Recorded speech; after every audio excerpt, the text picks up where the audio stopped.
யாரா வந்து தாடி இடி வச்சுக்கிட்டு ஒரு கிறுக்க மாதிரி வரானே அப்படின்னு. தட் இஸ் பர்டிகுலராக கரெக்டாக பூரிமுக்கு just preceding week you have a spiritual implication immediately.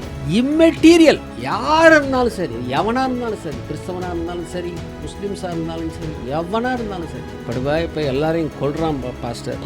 அப்படியா? ஆமாம், அதுக்கு ஒரு ரீசன் சொல்கிறேன். இஸ்ரவேல வந்து கேன்சரஸ் கிளாண்ட் அப்படின்னு.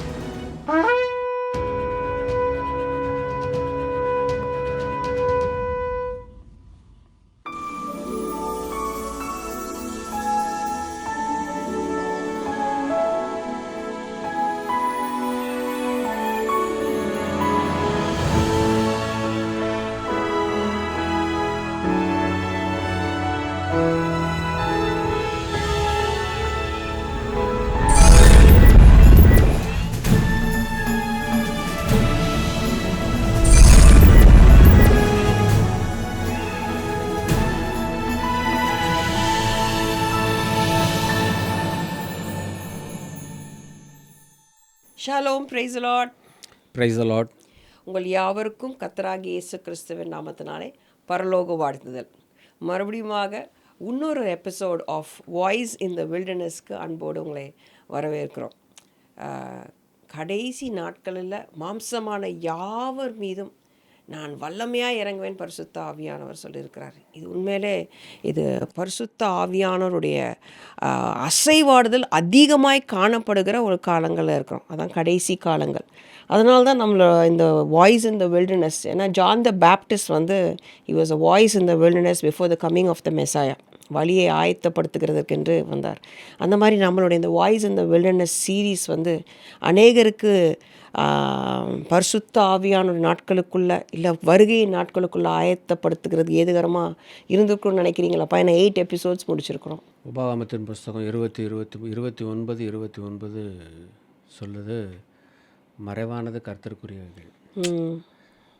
ஆதீனத்தில் கர்த்தர் எது நோக்கத்துக்காக நம்ம எதிர்பார்க்கவே இல்லை. இந்த பாட்காஸ்ட் மினிஸ்ட்ரி வந்து பாட்காஸ்ட்னு ஒன்று இருக்குன்னு இப்படிலாம் பண்ணலாம் அப்படின்றது தெரியாது. நோ இன்ஃப்ராஸ்ட்ரக்சர் கிடையாது நம்மக்கிட்ட, எந்த ஐடியாவும் இல்லை. So when God is backing up, so something will happen. அது வந்து irrespective of your financial, irrespective of your skills. அதனால தான் சங்கீதக்காரன் சொல்கிறான், கர்த்தாவே இது உம்முடைய கரம் என்றும் நீரே இதை செய்தீர் என்றும் ஜனங்கள் அறிவார்களாக. ஏன்னா காட்ஸ் ஹேண்ட் வந்து லிட்ரலாக தெரிய ஆரம்பிக்கும். இதெல்லாம் வந்து the move of the Holy Spirit எல்லாம் பண்ணவே முடியாதுன்னு நினைக்கிறேன். அண்ட் எப்போவுமே காட்ஸ் மேண்டேட் ஒன்று இருக்கும், அதுக்கப்புறம் ஸ்ட்ராட்டஜின்னு ஒன்று இருக்கும். இப்போ என்னுடைய காலிங் வந்து அப்போஸ்டலிக் காலிங், அதோட மேண்டேட் இருக்குது. That is a mandate. So இந்த அப்போஸ்டலிக் உண்டான எல்லா ஆஃபீஸும் எனக்கு இதாகணும். பட் ஆனால் ஸ்ட்ராட்டஜி வந்து எப்படி இருக்கும் அப்படின்னா, நிறைய பேர் சொல்லுவாங்க சபைகளை நிறுவுறது ஒரு பக்கம், அப்படிதான் அப்போஸ்தலர் அப்படி தான் பண்ணாங்க. But God's strategy will change per season per time. உருவாக்குறது corrections and it is according சீர்திருத்தம். அதனால தான் கர்த்தர் வந்து, அதனால தான் மேண்டேட் ஆண்டவர் கொடுத்துட்டாருன்னா உடனே நம்ம ஜம்ப் பண்ணிடக்கூடாது. we need to wait for a strategy. ஸ்ட்ராட்டஜிங்கிறது வந்து அது ஆண்டவருடைய சீசனுக்கு ஏற்ற மாதிரி மாறும். அது என்னன்னு சொல்லவே முடியாது. ரட்சிக்கப்பட்டு 16 வருஷத்தில் ஆண்டவருடைய வழிகள் எல்லாமே ஆராய்ந்து முடியாது. அதனால் we have to wait for a strategy. சடனாக jump ஆனோம்னா then there is a confusion. அவருடைய பிளானில் வந்து இதாகிடுச்சுன்னா அதுக்கப்புறம் it takes lot of time to get into that season. நிறைய பேர் அந்த சீசனை எனக்கு நிறைய அந்த பர்சனலாக அது சில காரியங்கள்லாம் உண்டு. So God is good. ஏன்னா நம்ம வனாந்திரத்தின் சத்தம் நடத்திட்டே இருந்தோம். அப்போ திடீர்னு இந்த move of the Holy Spirit வந்து இந்த முக தரிசனம் எடுக்கணுன்ற அது ஒரு மூவியும் கர்த்தர் சடனாக கொடுத்தார். ரீசெண்டாக அதோடைய ஃபர்ஸ்ட் ஷூட்டு அதை பார்த்துருப்பாங்கன்னு நினைக்கிறோம், நம்மளுடைய ஃபர்ஸ்ட் எபிசோட் ஆஃப் முக தரிசனம். ஆமாம், அதான் சொல்கிறேன். இப்போது கர்த்தர் வந்து ஒரு ப்ராசஸை கொடுக்குறாரு அப்படிங்கிறப்போ அதுக்கு வந்து ஒவ்வொரு விஷயத்தையும் கொடுப்பார், அதுக்கு உண்டான டைட்டில் கொடுப்பார். நான் வந்து உடனே நம்ம ஒரு இன்டர்வியூ பாட்காஸ்ட் பண்ண போகிறோம் அப்படிங்கிறது தெரியும், பட் அதுக்கு ஒரு டைட்டில் வேணும். ஸோ அதுக்கு ஒரு அதுக்குன்னு சொல்லிட்டு ஒரு சில சீசன்ஸ் வேணும், அதுக்கு ஆடியன்ஸ் வேணும். Just like that you can't able to do that. So அப்போ தான் கர்த்தர் எனக்கு வந்து நீதிமொழிகள் 29:26 ஆளுகை செய்கிறவனுடைய முக தரிசனத்தை நாடுவோர் அநேகர் அப்படின்னு சொல்லி. ஸோ அது மாத்திரம் இல்லை, அதுக்கப்புறம் 1 ராஜாக்கள் 10 எனக்கு வந்து சாலமோனுடைய முக தரிசனத்தை பார்ப்பதற்காக அவங்க அந்த ஆமாம். ஸோ 2 நாளாகமம் 6 வருது. ஸோ கர்த்தர் வந்து அதை கொடுக்குறப்பவே நமக்கு வந்து கன்ஃபர்மேஷன் கொடுப்பார். எந்த ஒரு காரியமும் 2 அல்லது 3 சாட்சிகளால் வாக்கினாலே உறுதிப்படுத்தப்படும். ஸோ அதை கன்ஃபார்மாக தெரிஞ்சதுக்கப்புறம் தான் நம்ம அந்த முக தரிசனத்துக்குள்ளே போகணும். ஹல்லேலூயா. ஆமாம், முகதரிசனம் எங்களுடைய அடுத்த சீரீஸு. அது வந்து இன்டர்வியூ பாட்காஸ்ட்டு. நீங்கள் அதை பார்த்துருப்பீங்கன்னு நம்புகிறோம். ஒரு வேளை பார்க்காட்டா இதே சேனலில் நீங்கள் போய் எங்களுடைய ஃபஸ்ட்டு எபிசோட் ஆஃப் முகதரிசனம் இன்டர்வியூ பாட்காஸ்ட்டையும் பார்த்து கர்த்தருடைய நாமத்தை மகிமைப்படுத்தி கொள்ள வேண்டும் என்று சொல்லி நான் அன்போடு வேண்டிக் கொள்கிறேன். ஒரு வேளை நீங்கள் இந்த கவர்மெண்ட் மினிஸ்ட்ரீஸ் சேனலை நீங்கள் இன்னும் சப்ஸ்கிரைப் பண்ணலைன்னா இதை பற்றி தெரிந்து கொள்ள நீங்கள் சப்ஸ்கிரைப் பண்ணுங்கள், அநேகருக்கு ஷேர் பண்ணுங்கள். முகதரிசனம் குறிப்பாக அது வந்து இன்டர்வியூ, அது வந்து சாட்சி. ஒரு சாட்சி ஒரு மெசேஜை காட்டிலும் ஒரு சாட்சி அநேகர் ஆங்கிலத்திலையும் வருதுங்கிறதையும் சொல்லணும்.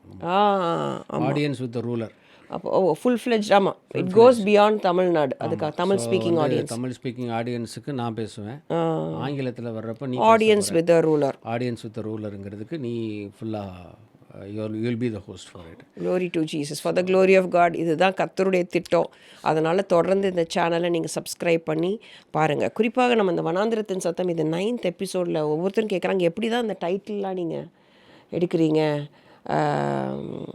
பரிசுத்த ஸ்திரீ, அப்புறம் மேய்ப்பனை வெட்டு அப்படின்னு கூட கேட்குறாங்க. இப்போ நான் சொன்னேன் இல்லை, வசனத்தின் வச்சு தான் எடுக்கிறாங்க அப்படின்னு. ஸோ இன்னைக்கு என்ன விசேஷமான டைட்டில், என்ன வசனம் வந்து இன்னைக்கு பாட்காஸ்டோடைய டைட்டில் வந்து சீமைகளில் நாயகி. சீமைகளில் நாயகி. சீமைகள்னா ஆமாம், நீங்கள் சொல்கிறது is it are we going to speak about this is about the nation of Israel, God's favourite. Hallelujah. அதாவது இன்றைக்கி நிறைய இடங்களில் நான் பார்த்துட்டேன். இப்போ சபைகளில் இப்போது செக்குலர் சேனல்ஸ் நிறைய பேர் ஹிஸ்டாரியன்ஸு, no matter they are not Christians, they are not elsewhere, but they are educated people's historians. Valid ப்ரூஃபோடு அவங்க வந்து சில பேர் என்ன பண்ணுறாங்க, அவங்களுடைய இந்த ஹிஸ்ட்ரி ஆஃப் இஸ்ரேலை பற்றி பேசுகிறாங்க. குறிப்பாக இப்போ இந்த நாட்களில் எல்லாருடைய ஃபோக்கஸ் மிடில் ஈஸ்ட்டில் இருக்குது. ஸோ அதனால் இஸ்ரேலை பற்றி அந்த ஆதியிலிருந்து அவங்க கண்டுட்டு வந்த அந்த காரியங்கள் அந்த அனுபவ சாட்சி சரித்திரத்தை படித்து ஞானமாக பேசுகிறாங்க. நிறைய பேர் அதை பார்க்குறாங்க. ஆனால் நம்ம ஒரு இயேசு கிறிஸ்துவை, அதாவது ரோமர் 3:22 சொல்லுது, அவரை பற்றும் விசுவாசத்தினாலே பலிக்கிற தேவநீதிக்குள்ளே, அதாவது இயேசு கிறிஸ்துவை சொந்த இரட்சகராக ஏற்றுக்கொண்டு ஒரு தேவனுடைய பிள்ளை, ஒரு ஊழியக்காரன், ஒரு தேவ மனிதனாக இருக்கிறவங்க யாராக இருந்தாலும் சரி, அவங்க வந்து இந்த சத்தியத்தை இஸ்ரவேல் தேசம் ஆண்டவருக்கு ஏன் ரொம்ப பிரியமான தேசம். இதை வெறும் படிப்பழிவில் மட்டும் இல்லை, they should read and know about the Israel, and also they should be able to articulate about the Israel. So why Israel? மாத்திரம் தெரிஞ்சுக்கிட்டு அதற்கு பத்தாது. they need to teach about the Israel. இன்றைக்கி வந்து சர்ச்சஸில் ஐ திங்க் மோஸ்ட்லி டாக்டரின்ஸ் இருக்குது, that is okay. இது வந்து டாக்டரினே கிடையாது. பட் ஆனால் இஸ்ரேல் இல்லாமல் ஒன்றுமே இல்லையா. 2 things இருக்குது வேலிட் ப்ரூஃப். ஆண்டவராக இயேசு கிறிஸ்து யோவான் 4:22 பிரதிட்சணமாக சொன்னார், ரட்சிப்பு யூதர்கள் வழியாய் வருகிறது. ஸோ அவங்க விட்டதுனால தான் இன்றைக்கி நீங்களும் நானும். எபிரேயர் நிருபம் 7:16 நம்மளுடைய ஆண்டவராக இயேசு கிறிஸ்து ஆண்டவர் யூத குலத்தில் பிரதாரங்கிறது பிரதிட்சமாக இருக்கிறதுன்னு வேதம் சொல்லுது. It's because of Jesus the Jewish carpenter. அப்போஸ்தலனாகிய பவுல் சொல்கிறார், ரோமருக்கு எழுதின நிருபம் 1:16 கிறிஸ்துவின் சுவிசேஷத்தை குறித்து நான் வெட்கப்படேன். முதலாவது யூதனுக்கும் பின்பு கிரேக்கர், விசுவாசிக்கிறவன் எவனோ அவன் ரட்சிக்கப்படுவதற்கு அது முதலாவது இயேசு, முதலாவது தி ஜூஸ். First juice. இப்போது நம்ம கிறிஸ்டியன்ஸ் தான் இதை பற்றி பேசணும் மெயினாகவே. அவங்க பேசுகிறதெல்லாம் நல்லது.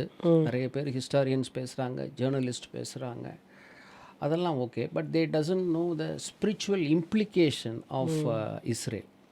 பிகாஸ் நம்மளுடைய பாஸ் ஜூயிஷ் கார்பெண்டர். கார்பெண்டருங்கிறதுனால இந்த ஆண்டவர் வந்து நம்ம வந்து we should able to we should able to grasp that truth and we should able to articulate அதுதான் விஷயம். ஏன்னா பிகாஸ் ஜனங்களுக்கு இப்போது என்ன நம்ம வந்து ஆபிரகாமின் ஆசீர்வாதம் போதிச்சிருக்கிறோம். ஸோ ஆபிரகாம் எங்கேருந்து வந்தார், நமக்கு என்ன கொடுக்கப்பட்டிருக்கு, இஸ்ரவேலர்கள் யார் அப்படிங்கிறது மாத்திரம் இல்லை, ஸ்பிரிச்சுவல் இம்ப்ளிகேஷன்ஸ், ஸ்பிரிச்சுவல் இம்ப்ளிகேஷன், ராமிஃபிகேஷன்ஸ்னா என்னென்னா மெயினாக இப்போ நான் அதில் பேச போகிற பாட்காஸ்ட்டில் இஸ்ரவேலை பற்றி ஜனங்களுக்கு எல்லாரும் தெரியும். அதான் இதில் என்ன புதுசாக நம்ம 1 Corinthiயர் 8:2 சொன்ன மாதிரி ஒருவன் ஏதாவது ஒன்று தெரிகிற மாதிரி அறிஞ்சிக்கிற மாதிரி அறிஞ்சிருந்தான்னா அவன் ஒன்றையும் அறிய வேண்டிய பிரகாரம் அறியவில்லைங்கிறார் பவுல். ஸோ நிறைய விஷயம் இருக்குது. அதனால தான் மெயினாக வந்து இந்த ஆன்டிசெமிட்டிசம் அப்படிங்கிற ஒரு கேர்ஸ் ஆஃப் ஆன்டிசெமிட்டிசம் தான் நான் அதுக்கு டைட்டிலே கொடுத்துருக்கேன் இங்கிலீஷில். ஒரு காரியம்ப்பா, சாரி உங்களை இன்டர்ப்ட் பண்ணுறதுக்கு, அறிய வேண்டிய பிரகாரம் அறியவில்லைன்னு நீங்கள் சொன்னீங்க. அறிய வேண்டிய பிரகாரம் அதை அறிவுறுத்தவோ அதை பற்றி போதிக்கவோ இல்லாதபடியினால தானே நிறைய பேர் அறிய வேண்டிய பிரகாரம் அறியப்பட முடியாமல் இருந்திருக்கு. சபைகளை வந்து சபைகளுக்குள்ளே அது விஷயத்தை பற்றி போதிக்கலைன்னா பிகாஸ் அந்த ஒரு ட்ரெடிஷ்னல் இதில் வந்து இஸ்ரேவேலை பற்றி எல்லாம் அபிரகாம் பற்றி பேசுனாங்க, சபைகளை பற்றி பேசுனாங்க, நல்லது தான். மேபி இப்போது அதை நம்ம குறையா சொல்லாமல் இந்த லாஸ்ட் டேஸில் இதை பற்றி தெரிய வேண்டிய ஒரு அவசியம். இப்போ என்ன நடக்குதுன்னே உங்களுக்கு தெரியல. சில பேருக்கு தெரியும், நிறைய பேருக்கு தெரியாது. ஹோலி லேண்ட்னா ஹோலி லேண்ட் தான் தெரியும். ஹோலி லேண்டில் என்ன நடக்குது, அது எப்படி ஹோலி லேண்டாக மாறிச்சுங்கிறது தான். இப்போ மெயினாக வந்து I'm very so sad and I'm so பவுல் சொன்னார், எனக்கு இடைவிடாத துக்கமாக இருக்குது ரோமர் 9ஆம் அதிகாரத்தில், என் சகோதரராகிய என் இனத்தாருக்காக நானே கிறிஸ்துவை விட்டு சபிக்கப்பட்ட போக வேண்டும் என்று எண்ணுவேனே அப்படிங்கிறார். இப்படி யாராவது சொல்லுவாங்களா? மன துக்கத்தில் எழுதுறாரு, கிறிஸ்துவை விட்டு நான் சபிக்கப்பட்டு போனாலும் பரவாயில்ல, என்னுடைய ஜனங்க ரட்சிக்கப்பட்டால் போதும் அப்படிங்கிறார். அப்படின்னா என்ன அர்த்தம்? ஒரு ஒரு ஒரு ஒரு அப்போஸ்தலன், இது எனக்கு தெரிஞ்சு எல்லாருமே ஜூஸ் தான். அவர் தெரிந்து கொண்ட 12 பேரும் எல்லாமே யூதர்கள் தான். ஆனால் இந்த மாதிரி யாருமே வந்து யூதர்களுக்குள்ள நிறைய பேர் யூதர்களுக்கு அப்போஸ்தலராக இருந்தாங்க. ஆனால் இவ்வளவு துக்கப்பட்டு யாரும் எழுதுனதில்லை. அப்போ அவருடைய 9ஆம் அதிகாரம் 1லேருந்து 5 வரைக்கும் 10ஆம் அதிகாரத்துலேயும் சொல்கிறாரு, இடைவிடாத துக்கமாக இருக்குது என் சகோதரலாம். ஏன்னா அவர் சொல்கிறாங்க, வாக்குத்தத்தங்களும் தேவாராதனைகளும் உடன்படிக்கைகளும் எல்லாம் அவர்களுடையது, பிதாக்கள் அவர்களுடையவர்கள், மாம்சத்தின்படி இயேசுவும் அதில் பிறந்தாரேங்கிறார். நீங்கள் ஆன்டிசெமிட்டிசம் பற்றி வேறு சொன்னீங்க. ஆன்டிசெமிட்டிசம் வந்து it is a curse of antisemitism. I am telling you, people are totally என்ன சொல்கிறது, immature of understanding this. Just like that இந்த காலத்தில் வந்து ஆன்டிசெமிட்டிசம்ங்கிறது யூதர்களுக்கு எதிரான வெறுப்பு. It is a curse. அதே முக்கால்வாசி பேருக்கு தெரியாது. அதாவது நீங்கள் என்ன சொல்ல வரீங்க, யூதர் பிடிக்காது, ஏன் யூதர்கள் இப்படி பண்ணுறாங்க அப்படின்றதெல்லாம் தெரியாமல் அவங்களுக்கு விரோதமாக பேசினா அது ஒரு சாபமாக வந்து முடியுன்றீங்க. ஆமாம், அதை பற்றி இப்போ பேச போகிறோம். யூதர்கள் வந்து சாதாரண நாட்கள் கிடையாது. ஆசீர்வதிக்கவே கட்டளை பெற்றேனுங்கிறான் பிழையாம். ஸோ அப்படி இருக்கிறப்போ யூதர்களுக்கு வந்து என்ன மாதிரி குறுக்கப்பட்டிருக்குங்கிறது. ஏன்னா இப்போது நடந்துட்டு வர்ற காரியங்கள்லாம் பார்த்தா கர்த்தருடைய வாக்குத்தத்தங்கள் எல்லாம் நடந்துக்கிட்டு இருக்கு. யூதர்களுக்கு சாதகமாக ஆண்டவர் அவர் பக்கத்தில் இருந்து யுத்தம் பண்ணுறதை நான் ஆவியில் உணர்றேன்.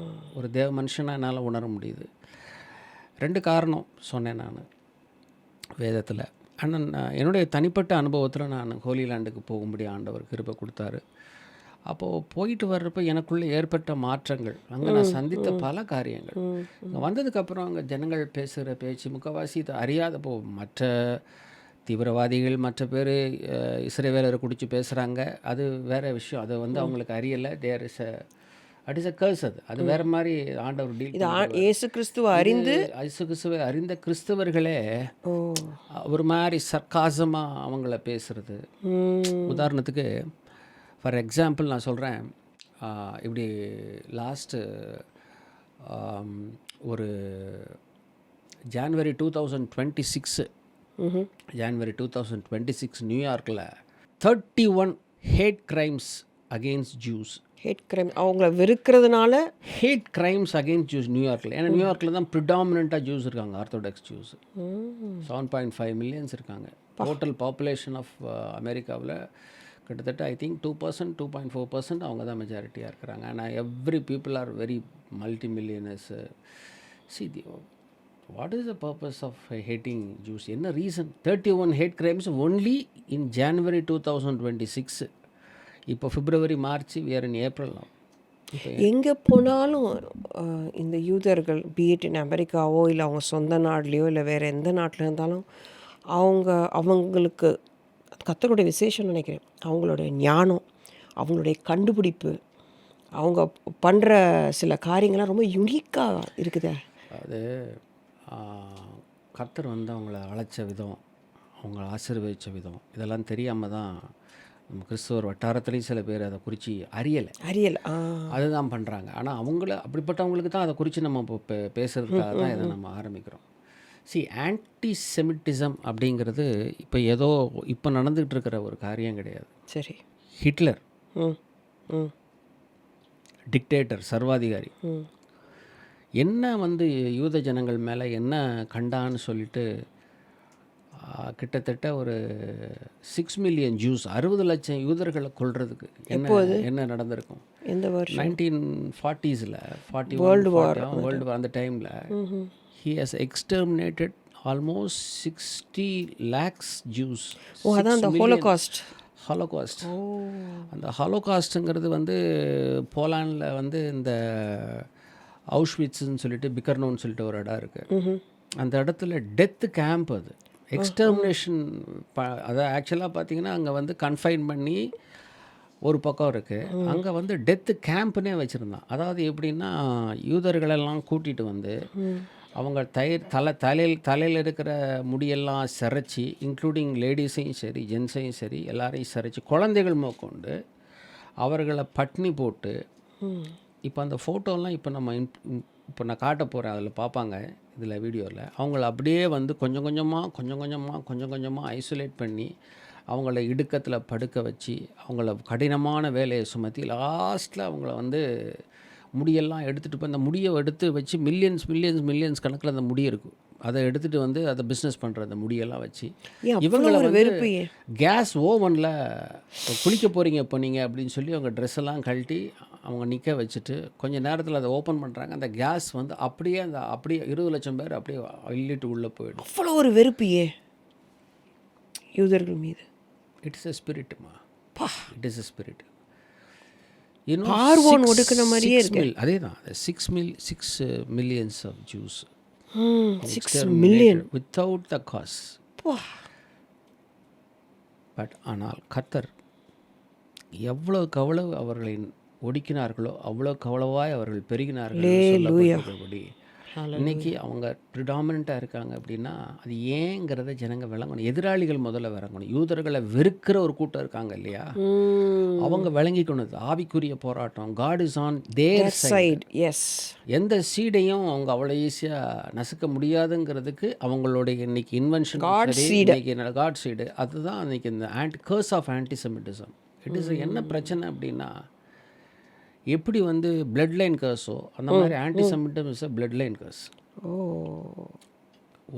ஒருத்தன் வந்து யூதரை வந்து சபிச்சுட்டு அவன் மறிச்சு போயிட்டான் அப்படின்னா அது குடும்பத்தை வந்து தொடர்ந்துக்கிட்டே இருக்கும். ஆன்டிசெமிட்டிசம், கர்ஸ் ஆஃப் ஆன்டிசெமிட்டிசம் பற்றி, யூதர்களை வெறுத்து அவர்களை சாபம் எடுக்கிறது ஒதுக்குறது தான் அது பேர் ஆன்டிசெமிட்டிசம். இதை பற்றி Derek Prince blessing and கர்ஸ் you can choose book எழுதியிருந்தார். ஆமாம், அதில் ஐ திங்க் சாப்டர் நம்பர் 8 இந்த ஆன்டிசெமிட்டிசம் பற்றி டீல் பண்ணியிருப்பார். அப்போ இந்த ஆன்டிசெமிட்டிசம் வந்து இட் இஸ் அ பயங்கரமான கர்ஸ். அதில் மாட்டினவன் வந்து அவ்வளோ ஈஸியாக வர முடியாது. தேவனுடைய அனுகிரகம் அது வந்து கிருபையாக அதுலேருந்து டெலிவரன்ஸ் ஆகணும். ஸோ அதை பற்றி தான் இப்போ பேச போகிறேன். இப்போது என்னென்னா, இந்த வில்ஹெம் மார் அப்படின்னு சொல்லிட்டு ஒரு ஜேர்னலிஸ்ட்டு, சரி, அண்ட் ஜெர்மன் அஜிடேட்டர்னா என்ன சொல்கிறது, அந்த கிளர்ச்சியாளர் கிளர்ச்சியாளர் கிளர்ச்சி அடுத்தவங்களை கிளர்ச்சி பண்ணி விட்டு போராட்டத்தை தூண்டுறது. அவன் தான் வந்து 1879 இந்த ஆன்டிசெமிட்டிசம் என்கிற இந்த ஃப்ரேஸை வந்து காயின் பண்ணவன். ஓஹோ. Is totally against Jewish people. அவன் ஒரு ஜெர்மனா? அவன் ஜெர்மனுடைய ஜேர்னலிஸ்ட் அவன், வில்ஹெம் மார். அடுத்து ஜுவெனால் அப்படின்னு சொல்லிட்டு ஒரு ரோம் பயட்டு, அவன் வந்து என்ன சொல்கிறான், ஜூவிஷ் பீப்புளை Jews are drunken and rowdies. அடுத்து வந்து ஷேக்ஸ்பியர், அவருக்கும் பிடிக்காத ஜூஸ். அவர் வந்து என்னென்னா ஒரு த மெர்ச்சன்ட் ஆஃப் வெனிஸ்ன்னு சொல்லிட்டு ஒரு பிளே ஒன்று. ஆமாம். ஸோ அதில் வந்து ஷைலாக்குன்னு ஒரு கேரக்டர் வரும். ஆமாம், நான் ஸ்கூல் டேஸில் படிச்சிருக்கேன். அந்த ஷைலாக்குங்கிற கேரக்டரை வந்து ஆண்டகனைஸ்டாக காட்டியிருப்பார். அவர் வந்து ஒரு ஜூவிஷ் மணி லெண்டர். ஆண்டோனியோன்னு ஒரு கேரக்டர் இருக்கும், அவர் கிறிஸ்டின். ஸோ இவர்கிட்ட லோன் வாங்குறதுனால, யாராவது ஷைலாக்ன்ற ஜூ கிட்ட அவர் லோன் வாங்குவார். ஆமாம், மணி லெண்டர். வாங்குறப்போ என்ன ஆகுது, அதில் ஒரு மோனோலாக் ஒன்று இருக்குது, hath not a Jew eyes அப்படின்ற மாதிரி வரும். அது ஒரு ஃப்ரேஸ், அது போட்டாலே கூகுளில் கண்டுபிடிச்சிடலாம். Hath not a Jew eyes. அது வந்து மெர்ச்சன்ட் ஆஃப் வெனிஸில் வந்து அவரை வந்து ஆண்டகனிஸ்டாக காட்டியிருப்பாங்க. யாரை, ஜூவிஷ் அந்த இவரை ஷைலாக்கை வந்து ஆண்டகனிஸ்டாகவும் ஆண்டோனியோவை ப்ராட்டகனிஸ்டாகவும். ஆண்டகனிஸ்ட்னா நெகட்டிவ் கேரக்டர், இந்த ப்ராட்டகனிஸ்ட்னா இஸ் அ மெயின் பிக்சர். அவர் சிம்பத்தி இந்த மாதிரி அவர் பண்ணுறதுக்கு காரணம், வில்லியம் ஷேக்ஸ்பியர் பண்ணுறதுக்கு காரணமே அவருக்கு ஜூஸை அவர் அதாவது சிம்பாலிக்கா. லாஸ்ட்டில் வந்து இவங்க 2 பேர் ஒன்றாயிடுறாங்க, அது வேறு விஷயம். அப்புறம் ஒன்று சம்மந்தமெல்லாம் பண்ணி, அது வேறு விஷயம். Play with ends with a good note, but ஸ்டார்டிங்கில் it creates a very big impact. So சிம்பாலிக்காக ஒரு ஆன்டிசெமிட்டிசமை தான் கொண்டு வர்றார். இப்படி தான் ஆரம்பிக்கிறாங்க. இப்படி ஆரம்பித்து இப்போ அவன் என்னாச்சு, இப்போது அவன் ஹிட்லர் ஆரம்பித்து கடைசியில் ஹிட்லருடைய சாவு எப்படி நடந்துச்சு, ஹீஸ் டேக்கன் அ பாய்சன். அவனும் அவனுடைய மிஸ்ட்ரஸும் பாய்சன் சாப்பிட்டுட்டு பங்கரில் இருந்து செத்து போயிட்டான். உடனே செத்துட்டான். அவன் இவ்வளோ பேர் அவன் அணுவாக சித்திரவதை பண்ணி அவன் செத்தது ரொம்ப விசித்திரம். அவன் ரொம்ப கொடுமையாக சாக வேண்டியது. சயனைடு சாப்பிட்டு அவனையும் சாப்பிட்டுட்டு அவனுடைய காதலியும் சாப்பிட வச்சு இறந்துட்டான். ஸோ இப்போ நம்ம அதை பற்றி தான் பேச போகிறோம். அதனால் புலம்பல் 1ஆம் அதிகாரம் 1வது வசனம் வாசிக்கிறேன். புலம்பல் 1:1. ஆமாம். ஐயோ, ஜனம் பெருத்த நகரி தனிமையாக உட்கார்ந்திருக்கிறாளே, விதவிக்கு ஒப்பானாலே, ஜாதிகளில் பெரியவளும் சீமைகளில் நாயகியுமாய் இருந்தவள் கப்பங்கட்டுகிறவளானாலே. ஓ, இல்லைன்னு தான் சீமைகளின் நாயகியா. சீமைகளின் நாயகி இது எப்படின்னா எப்படி வருதுன்னா, பிரின்சஸ் ஆஃப் ப்ராவின்சஸ்ன்னு இங்கிலீஷில் வரும். நியூ லிவிங் டிரான்ஸ்லேஷன்லாம் பார்த்தீங்கன்னா குவீன் ஆஃப் எர்த்துன்னு வரும். வா, உண்மையாகவே குவீன் ஆஃப் எர்த் தான். ஆமாம், நீங்கள் போனீங்க. வேதத்தில் பல இடங்களில் இஸ்ரவேலுக்கு பலவிதமான பெயர்கள், அழகான பெயர்கள் கொடுக்கப்பட்டது. சில பேரை மட்டும் இப்போ நம்ம சொல்கிறேன். நான் சகரியா 7:14 சொல்லுது, இன்பமான தேசம். சகரியா 7:14. சகரியா 8:3 என்ன சொல்லுதுன்னா, அதில் 3 பேர் வருது. மொத்தம் ஒரே வசனத்தில் 3 பேர் வருது. சத்திய நகரம், சேனைகளின் கர்த்தரின் பர்வதம், பரிசுத்த பர்வதம். இந்த 3 பேர் அதில் வருது. அண்டு புலம்பல் 2:15 சொல்லுது, சர்வ பூமியின் மகிழ்ச்சி. எப்படி? பூரண வடிவு, சர்வ பூமியின் மகிழ்ச்சி. ஏசாயா 1:21 சொல்லுது, உண்மையுள்ள நகரம். ஏசாயா 1:26 சொல்லுது, நீதிபுரம். இவ்வளோ பேர்கள். ஆண்டவராக இயேசு கிறிஸ்து மத்தேயு 5:35 சொல்கிறாரு, மகாராஜாவின் நகரம். பவுல் அப்போஸ்தலன் கலாத்தியர் 4:26 சொல்லாரு, மேலான எருசலேம். இது ஜீசஸ் அதாவது கர்த்தர் அதை தெரிந்து கொண்டதுனாலயா, எதனால்? கேள்வி கேட்டேன். இப்போது ஏன் வந்து கர்த்தர் வந்து இந்த இந்த இஸ்ரேல் தேசத்து மேலே பிரியமாக இருக்காருன்னு தானே கேட்குறேன். இதுக்கு வசனம் இருக்குது. இது சங்கீதம் 132 13-14 வசனம் வாச்சுன்னா 13ஆம் வசனம் சொல்லுது, கர்த்தர் சியோனை தெரிந்து கொண்டு அதை தமக்கு வாசஸ்தலமாக இருக்கும்படி விரும்பினார். கர்த்தருடைய விருப்பம், காட்ஸ் ஃபேவரட் லேண்ட். 14வது வசனம் சொல்லுது, இது நான் தங்கும் இடம், இது நான் இங்கே விரும்பினபடியால் இங்கே தங்குவேன், இது என்றென்றைக்கும் நான் தங்கும் இடம், இதை நான் விரும்பினபடியால் இங்கே நான் தங்குவேனுங்கிறார்.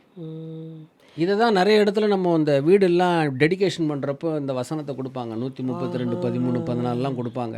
இது என்னென்றைக்கும் நான் இருக்கிற ஸ்தலம், இதை நான் விரும்புகிறேன். அது வந்து இப்போ இஸ்ரேலுக்கு உண்டான. நீங்கள் சொல்கிறத பார்த்தா எனக்கு உடனே என்ன தோணுதுன்னா, இப்போ ஒரு பர்டிகுலர் ஒரு நகரத்தையோ இல்லை வீதியையோ ஒரு ஒரு ஒரு ஒரு கீ ஃபிகர் வராங்க, ஒரு செலிப்ரிட்டி வராங்க, இல்லாட்டி ஒரு பொலிட்டீஷியனே வராங்க, ஒரு சிஎம்ஓ பிஎம்ஓ வராங்கன்னா உடனே அந்த இடத்த வந்து சுத்தமாக வச்சுக்கிறதுக்கும் அதை வந்து நிறைய செடிகள் நடுறதுக்கும் ரொம்ப பியூட்டிஃபுல் ஆக்கிடுவாங்க. உடனே கேட்பாங்க, ஓ யார் வரா இவ்வளோ அழகுபடுத்தி பண்ணுறாங்களேன்னு. அப்போது ஆண்டவர் அந்த நகரத்தை, எருசலேம் நகரத்தை, இஸ்ரேலை விரும்புகிறாருன்னா, அவர் அங்கே வாசம் செய்கிறாருன்னா, அதனால தான் அந்த பியூட்டி, அந்த அழகு எல்லாமே கூட எப்போது இருந்துகிட்டே இருக்கும். 87:1 அதான் சொல்லுது, அவருடைய அஸ்திபாரம் சியோனில் இருக்கிறதா. அவருடைய அஸ்திபாரம் சியோனில் இருக்கு. இதே சங்கீதம் 87:2 சொல்லப்பட்டிருக்கு, கர்த்தர் யாக்கோபின் வாசஸ்தலங்களை பார்க்கிலும் சியோன் வாசஸ்தலத்தின் மீது பிரியமாக இருக்கிறார் அப்படின்னு. ஸோ கர்த்தர் விரும்பினி அந்த இடத்தை தேர்ந்தெடுத்து கொண்டார். அதனால தான் ஆண்டவர் அந்த தேசத்தின் மேலே வைராக்கியமாக இருக்கார். நல்லா தெரிஞ்சு வச்சுக்கோ, அந்த தேசத்தை வந்து இன்றைக்கி நிறைய பேர் சொல்கிறாங்க, அதை நான் இன்றைக்கி பார்த்துட்ருக்கிறவங்களுக்கு தெரியணும், தெரியாமல் தப்பான காரியங்கள் உங்களுக்கு அறிவிக்கப்பட்டிருந்தாலும் இதை நான் இன்றைக்கி சொல்கிறேன். இஸ்ரவேல் ஜனங்கள் வந்து தேசத்தை ஆக்குப்பை பண்ணவே இல்லை. Israel tint occupy the land. Israel tint யாரையும் அங்கே தொலைத்துட்டு என்க்ரோச்மெண்ட் பண்ணவே இல்லை. அக்கார்டிங் டு ஜெனிசஸ், ஆதியாகமத்தின் புஸ்தகம் 12ஆம் அதிகாரம் 7வது வசனம், ஆதியாகமத்தின் புஸ்தகம் 13ஆம் அதிகாரம் 15வது வசனம், ஆதியாகமத்தின் புஸ்தகம் 15ஆம் அதிகாரம் 21வது வசனம், ஆதியாகமத்தின் புஸ்தகம் 17ஆம் அதிகாரம் 9ஆம் வசனம், 19வது வசனம், இது எல்லாத்தையும் வாசித்து பார்த்தா இந்த தேசத்தை உனக்கும் உன் பின்வரும் சந்ததிக்கும் கொடுத்தேன் அப்படின்னு கர்த்தர் வந்து ஆபிரகாமுக்கு வாக்கு பண்ணுறார். ஆதி ஆகமத்தில் இத்தனை இடங்களை உறுதியாக சொல்லிட்டார், அதை மாற்றக்கூடியவன் யார்? அதில் 15ஆம் அதிகாரத்தில் உடன்படிக்கை பண்ணுறார். ஹல்லேலூயா.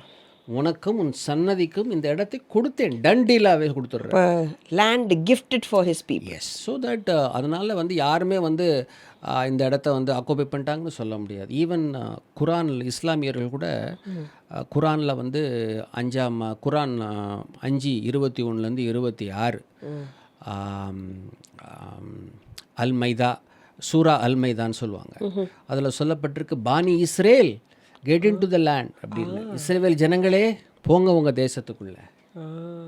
அதே மாதிரி சூரா குரான் 17:104, அது சூரா அல் இஸ்ரான்னு சொல்லுவாங்க.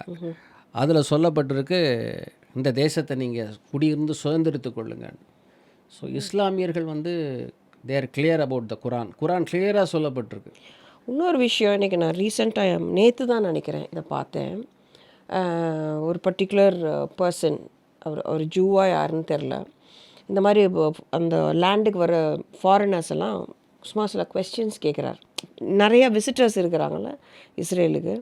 அப்போது ஒரு பர்டிகுலர் ஒரு ஃப்ளைட் அட்டெண்டன்ட் அங்கே போகிறாங்க போல். இவர் கேட்குறார், ஃப்ளைட் நீங்கள் யார் என்ன அப்படின்னா, நான் ஃப்ளைட் அட்டெண்டன்ட், நான் எங்கள் சுற்றி பார்க்க, உங்களுக்கு எப்படி பிடிச்சிருக்கா, ரொம்ப பிடிச்சிருக்கு, இல்லை வெளியில் வந்து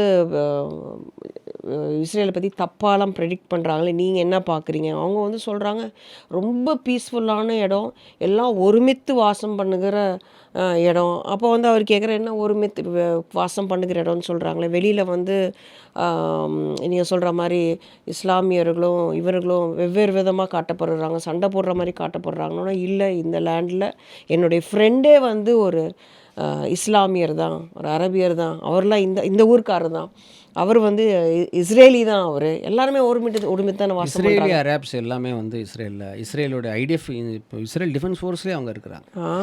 அந்த லேண்டில் இருக்கிறவங்க அது உள்ளே வந்து பார்ட்டிஷன்ஸ் நிறைய இருந்தாலும் கூட தே நோ அபவுட் இஸ்ரேல். இப்போ உண்மையான ஒரு முஸ்லீம்ஸ் அது உண்மைதான். நீங்கள் நான் பார்த்தது பார்த்தது உண்மைதான். குரான் வந்து படித்த எந்த ஒரு இஸ்லாமியரும் இஸ்ரேல் தேசத்தை ஒத்துக்குவாங்க. அவங்களுக்கு தெரிஞ்சு மேபி அவங்க வந்து அதை எம்ஃபசிஸ் பண்ண முடியாது. ஏன்னா பிகாஸ் அவங்களுக்கு பட் அவங்களுக்கு ஒரு ஹேட்ரன்ஸ் உள்ள இருக்கலாம் இருக்கும். பட் அது இருந்ததுன்னா அது தவறு, அது பாவமும் கூட, சாபமும் கூட. Antisemitism is I am not talking about the radical Islamist. Radical peoples are different. அது வந்து they have a different opinion about Israel. அதை பற்றி நான் சொல்லலை, அதை பற்றியும் பேச தான் போகிறோம். பட் இப்போ நான் பேசுகிறது முஸ்லீம்ஸ், சாதாரண முஸ்லீம் சகோதரர்கள்கிட்ட சொல்ல வரேன். அவங்க குரானில் இவ்வளோ இதாக இருக்கிறதுனால அவங்களுக்கு தெரியும். அதான் என்ன சொன்னீங்க, பானி Israel get into the land, கேட்கவே அழகாக இருக்குது. ஸோ அப்படி தான் வராங்க. இப்போ கர்த்தர் வந்து இப்போ பைபிளில் இப்போது வேதத்தில் ஆண்டவர் கூட்டு வர்றாரு. இவ்வளோ வாக்குத்தத்தங்கள் கொடுத்து ஆபிரகாம் அந்த சன்னதியை கூட்டு வர்றப்போ பார்த்தீங்கன்னா அழகாக அவங்கள நடத்திட்டு வர்றாரு. யாத்ராகமம் 13:19 சொல்லப்பட்டிருக்கு, யுத்தத்தை கண்டா மனமடி வாங்கன்னு தெரிஞ்சு ஷார்ட் ரூட்டில் போகிறது, இந்த பக்கம் பெலிஸ்தீர் தேசம் வழியாக போனால் யுத்தம் பண்ண வேண்டியது இருக்குன்னு சொல்லிட்டு வலுக்கட்டாயமாக அவங்கள வந்து டிஸ்டன்ஸாக சுற்றி போக வைக்கிறாரு. ஆக்சுவலாக 692 கிலோமீட்டர் இஸ்ரேலுக்கும் எகிப்துலேருந்து Israel, just 11 days journey. 40 years Deuteronomy 1-2 ஆச்சுன்னா தெரியும். முதல் வசனம் 2வது வசனத்தில் ஜஸ்ட் 11 days ஜேர்னி தான். 692 கிலோமீட்டர்ஸ் பை வாக்கிங்னா எவ்வளோன்னு பாருங்க, கூகுளில் போய்ட்டு பார்த்தா தெரியும். ஆனால் இது நடந்தது இப்படி வர்றப்போ பார்த்தா அவங்களுக்கு யுத்தம் அவங்களுக்கு தெரியாது. அவங்க வந்து அந்த தேசத்தில் அடிமையாக இருந்தவங்க, எகிப்தில். அங்கேருந்து ஆண்டவர் அழைச்சிட்டு வர்றார். சங்கீதம் 18:43 தாவீது சொல்கிறான், வெண்கல வில்லும் என் புயத்தால் வளையும்படி என் கைகளை யுத்தத்துக்கு பழக்குவிக்கிறார். சங்கீதம் 141:1 என் கைகளை போருக்கும் என் விரல்களை யுத்தத்துக்கும் படிப்பிக்கிறவராகிய கண்மலையாக. எங்கே வந்தாங்க, எப்படி மாறினாங்க அவங்க, எப்படி வந்து ஒரு சாதாரண இப்போது பார்த்தீங்கன்னா இப்போது 46 ஆதியாகமத்தின் புஸ்தகம் 46:32 சொல்லப்பட்டிருக்கு. இவர்கள் வந்து மேய்ப்பர்கள். யோசேப்பு கேட்குறான், யார் பார்வோன் வந்து கேட்குறான், எப்பா உங்களுக்கு என்ன தொழில் தெரியும் அப்படின்னு கேட்குறப்போ, என்னுடைய சகோதரர்கள்லாம் மேய்ப்பர்கள் ஐயா. அப்போ மாட்டு மந்தை ஆட்டு மந்தையில் போட்டுருவோம். அப்படி எங்கேருந்து கர்த்தர் எங்கே கூட்டு வந்துருக்கிறார் இன்றைக்கி, அவங்கள ஒரு டிரான்ஸ்ஃபார்ம் பண்ணி அவங்கள எடுத்துகிட்டு வந்து அந்த தேசத்துக்குள்ளே அவங்கள கொடுத்துருக்கிறார். சங்கீதம் 78 52 55 வசனம் வரைக்கும் பார்த்தீங்கன்னா கர்த்தர் சொல்கிறாரு. அந்த குறிப்பாக அந்த 78 சங்கீதம் 54 55 அவர்களை அந்த பரிசுத்த பர்வதம் மட்டும் அழைத்து வந்து தமது வலதுகரம் சம்பாதித்த, எப்படி தம்முடைய வலதுகரம் சம்பாதித்த அந்த பரிசுத்த பர்வதம் மட்டும் அழைத்து வந்து அவர்களுக்கு முன்பாக அந்த ஜாதிகளை துரத்தி தேசத்தை நூல் போட்டு பங்கிட்டு கொடுத்தாராம். கேட்கவே ஆண்டவர் எவ்வளோ ரொம்ப ரசிச்சு பண்ணியிருக்கிறாரு. தேசத்தை நூல் போட்டு பங்கிட்டு கொடுத்தாராம், ரசிச்சு பண்ணியிருக்கிறார். கோத்திரங்களாக ஏற்றுனார் அந்த இடத்துல. அப்போது இவங்க இந்த மாதிரி வளர்ந்துட்டு வர்றது எப்போவுமே இந்த ஆசீர்வாதம் ஒரு குறிப்பிட்ட ஜனங்களை ஆசீர்வதிச்சிட்டாலே ஆசீர்வாதம் எங்கே ஜாஸ்தி இருக்கோ அங்கே ஹேட்ரன்ஸ் ஆட்டோமேட்டிக்காக வரும். அதாவது நீங்கள் அடிக்கடி சொல்வீங்களே, நல்லா பழுத்த மரத்துக்கு தான் நிறைய கல்லடி விழுகும். கிறிஸ்தவர்கள் இதில் மாற்றம் இல்லை. இருளின் அதிகாரத்தில் இருக்கிற வரைக்கும் அவங்களுக்கு எல்லாம் ஃப்ரெண்ட்ஸாக இருப்பாங்க. The moment you accept the Christ, all the hell will break open. ஏடான்னு சொல்லிட்டு ஆச்சரியமாக இருக்கும். Just because when you follow the Lord Jesus, அந்த ரெடம்ஷனுக்குள்ளே நித்திய ஜீவனுக்குள்ளே வர்றப்போ பிசாசுக்கு அதனால தான் நிறைய பேரை விளத்தல்றதுக்காக பார்ப்பான். இஸ்ரேலை வெறுக்கிறதுக்கு காரணம் என்ன, ஆண்டவர் அந்த தேசத்து மேலே பிரியமாக இருக்கிறார், ஆசீர்வதிச்சுக்கிறார். அது என்னப்பா ஸ்பெஷாலிட்டி நீங்கள் பார்த்ததில்ல, அதை பற்றி நீங்கள் ஷேர் பண்ணுவீங்களா? இப்போது இதுதான் இப்போ சொல்ல போகிறேன். இப்போ என்னென்னா, ஆண்டவர் வந்து ஆபிரகாமாக கொண்டு வராரு. ஆபிரகாமை கொண்டு வந்து இப்போ ஆபிரகாமுக்கு 2 பிள்ளைங்க, இஸ்மவேல், ஐசக்கு. ஆனால் ஆண்டவர் வந்து என்ன சொல்கிறாரு, நான் ஆபிரகாமின் தேவன், ஈசாக்கின் தேவன், யாக்கோபின் தேவன், இஸ்மவேலின் தேவன் சொல்லலை. வரல. அது ஏன் சொல்லலை அப்படின்னா அது ஆண்டவருடைய சீடு கிடையாது. ஆண்டவர் சொல்லிட்டாரு. ஏன்னா 17ஆம் அதிகாரம் 20ஆம் வசனத்தில் நீ இவனுக்காக பண்ண விண்ணப்பத்தை நான் கேட்டேன்ப்பா. ஆதியாகமம் 17:20 இவன் 12 பிரபுக்களை ஆளுவான். ஓகே ஓகே, அதுவும் ஒரு பிளெஸிங் தான். 12 பிரபுக்களை ஆளுவான். ஆனால் அவன் கிடையாது. ஈசாக்கோடு என் உடன்படிக்கையை ஏற்படுத்துவேன். Covenant is with Isaac. So அதனால் என்ன ஆகுது, இவங்க என்ன பண்ணுறாங்க, இந்த இஸ்மவேல் குரூப் வந்து ஆதியாகமம் 25ஆம் அதிகாரத்தில் தன்னுடைய மறுமனாட்டிகளுக்கெல்லாம் தனக்குண்டதை எல்லாத்தையும் ஆபிரகாம் வந்து ஈசாக்கு கொடுத்தான். அவனுடைய மறுமனையாட்டிகளுக்கோ நன்கொடைகளை கொடுத்து அனுப்பினான்னு சொல்லப்பட்டிருக்கு. அவர்கள் 25:18 ஆதியாகமம் 25:17 இஸ்மவேல் இறந்துடுறாரு. 137 வயசு வரைக்கும் இருக்கான், அப்புறம் இறந்துடுறான். ஆதியாகமம் 25:19 சொல்லப்பட்டிருக்கு, இஸ்மவேலும் ஈசாக்கும் தான் இருந்து அந்த லாஸ்ட் அப்பாவை அடக்கம் பண்ணுறாங்க. அது வரைக்கும் இருக்காங்க. அவங்க காலத்துக்கு அப்புறம் அவங்க வந்து அந்த ஆதியாகமத்தின் புஸ்தகம் 25:18 சொல்லப்பட்டிருக்கு, அந்த இடத்த விட்டு அவர்கள் குடிபெயர்ந்து அந்த இடத்துல, ஏதாவது எப்படின்னா எப்படி வந்து ஆபிரகாம் லோத்துக்கு வந்து அவங்களுடைய ப்ராப்பர்ட்டியை வந்து அந்த லேண்டு தாங்க முடியாமல் இருந்துச்சோ அப்படியே வந்து இவங்களுக்கும் இருந்திருக்கு. அந்த மாதிரி இருக்கிறப்ப தான் இவங்க வந்து இங்கே ட்ராவல் பண்ணி வராங்க. அது 25:18 அந்த என்ன சொல்லப்பட்டிருக்கு, அந்த ஹாவிலா தொடங்கி சூர் மட்டும் உள்ள தேசம், நார்தன் பெனின்சுலா. ஓகே, அவங்க தான் இன்றைக்கி இருக்கிற மாடர்ன் டே அராப்ஸ். இஸ்மவேலர் அவங்கெல்லாம் இஷ்மலைட்ஸ். இந்த இஷ்மலைட்ஸ் வந்து பைபிளில் வந்து இப்போது வந்து நிறைய இடங்களில் பார்க்கலாம். ஆதியாகமம் 37ஆம் அதிகாரத்தில் 25 28 அதில் யோசேப்பை எடுத்து குழியில் போட்டுடுறாங்க. ஆமாம். ஸோ இஸ்மவேலர் தான் வந்து பிக்கப் பண்ணிட்டு போகிறாங்க. ஓகேவா. அதுக்கப்புறம் நியாயாதிபதிகள் 8ஆம் அதிகாரம் 24வது வசனத்தில் கிதியோன் வந்து ஒரு பெரிய வெற்றி எடுக்கிறான். ஆமாம். மீதியானர்கிட்ட இருந்து சின்ன ஜனங்களை காப்பாற்றினதுனால ஒரு ஏபோத்து பண்ணி வைக்கணும்னு சொல்கிறப்போ காதிலிருந்து கழட்டி கொடுத்தது பூரா இஸ்மவேலர்கள். ஸோ அப்போத்துலேருந்து இப்போ வரைக்கும் தே ஆர் சப்போர்ட்டிவ். ஆமாம். அதை விட பெரிய விஷயம் என்னென்னா, தாவீதோடைய மச்சான், அவருடைய தங்கச்சிக்கு ஒரு அவருக்கு ஒரு அபிகாயல்னு ஒரு சகோதரி இருந்தது. தெரியுமா உனக்கு? தெரியாது இல்லையா? யார்? தாவீதுக்கு வந்து 2 சகோதரிகள் உண்டு. அதில் இந்த அபிகாயல் வந்து நாபோத்துடைய இவனோட நாபாலோட வைஃப். அபிகாயல் வந்து இப்போ 1 நாளாகாமம் 2ஆம் அதிகாரம் 13 17 வசனம் வாசினா தெரியும். அதில் வரிசையாக போட்டிருக்கோம். அதில் வந்து அபிகாயிலுடைய கணவர் வந்து எத்தேர், அவன் இஸ்மவேலர். ஓகே. ஸோ அப்போத்துலேருந்து இப்போ வரைக்கும் இஸ்ரேலி அராப்ஸ் இருக்கிறாங்கன்னா அவங்க எல்லாம் அதே மாதிரி 1 நாளாகாமம் 27ஆம் வசனம் 27:30 தாவீதோடைய குதிரைகள் நினைக்கிறேன், குதிரைகளை பாதுகாத்துக்கிட்டது இஸ்மவேலர் தான். ஸோ ஆக மொத்தம் அவங்க வந்து அந்த இஸ்ரேல் கூடயே ட்ராவல் பண்ணிகிட்டு இருந்தவங்க இஸ்மவேலர்.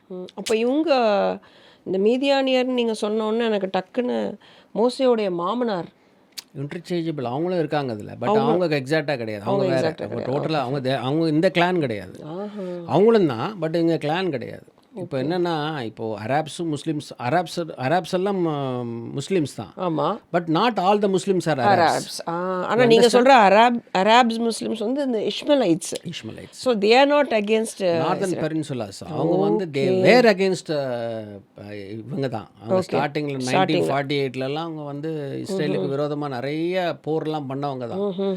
1948 போர்லாம் நடந்தது, பயங்கரமாக நடந்துச்சு. அதுக்கப்புறமும் கூட அவங்க சிரியாங்கெல்லாம் நிறைய இதாக இருந்தாங்க. அப்புறம் இப்போ வந்து டொனால்ட் ட்ரம்ப் வந்து இந்த ஆப்ரஹாம் அக்கார்டுன்னு ஒன்று, ஸோ அந்த ஆப்ரஹாம் அக்கார்டில் வந்து என்னென்னா அதை வந்து கொண்டு வந்துட்டார். ஒரு UAE, பெஹ்ரைன், சூடான், இதை வந்து ஒரு கொண்டு வந்துட்டாங்க. ஸோ அதனால் வந்து இப்போ அவங்க சப்போர்ட் தான்.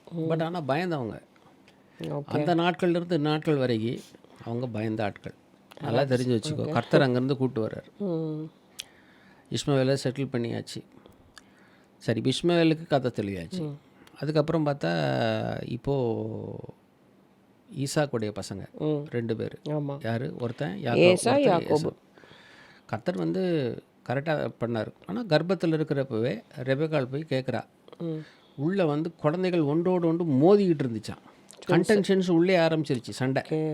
அப்போ ஆண்டவர் சொல்லிட்டாரு, இப்போ உன் வயிற்றுல வர்ற 2 நேஷனாக பிரிய போகுது, ஒன்று வந்து மூத்தவன் இளையவனை சேவிப்பான்ட்டார். இது கர்த்தருக்கு தெரியும்.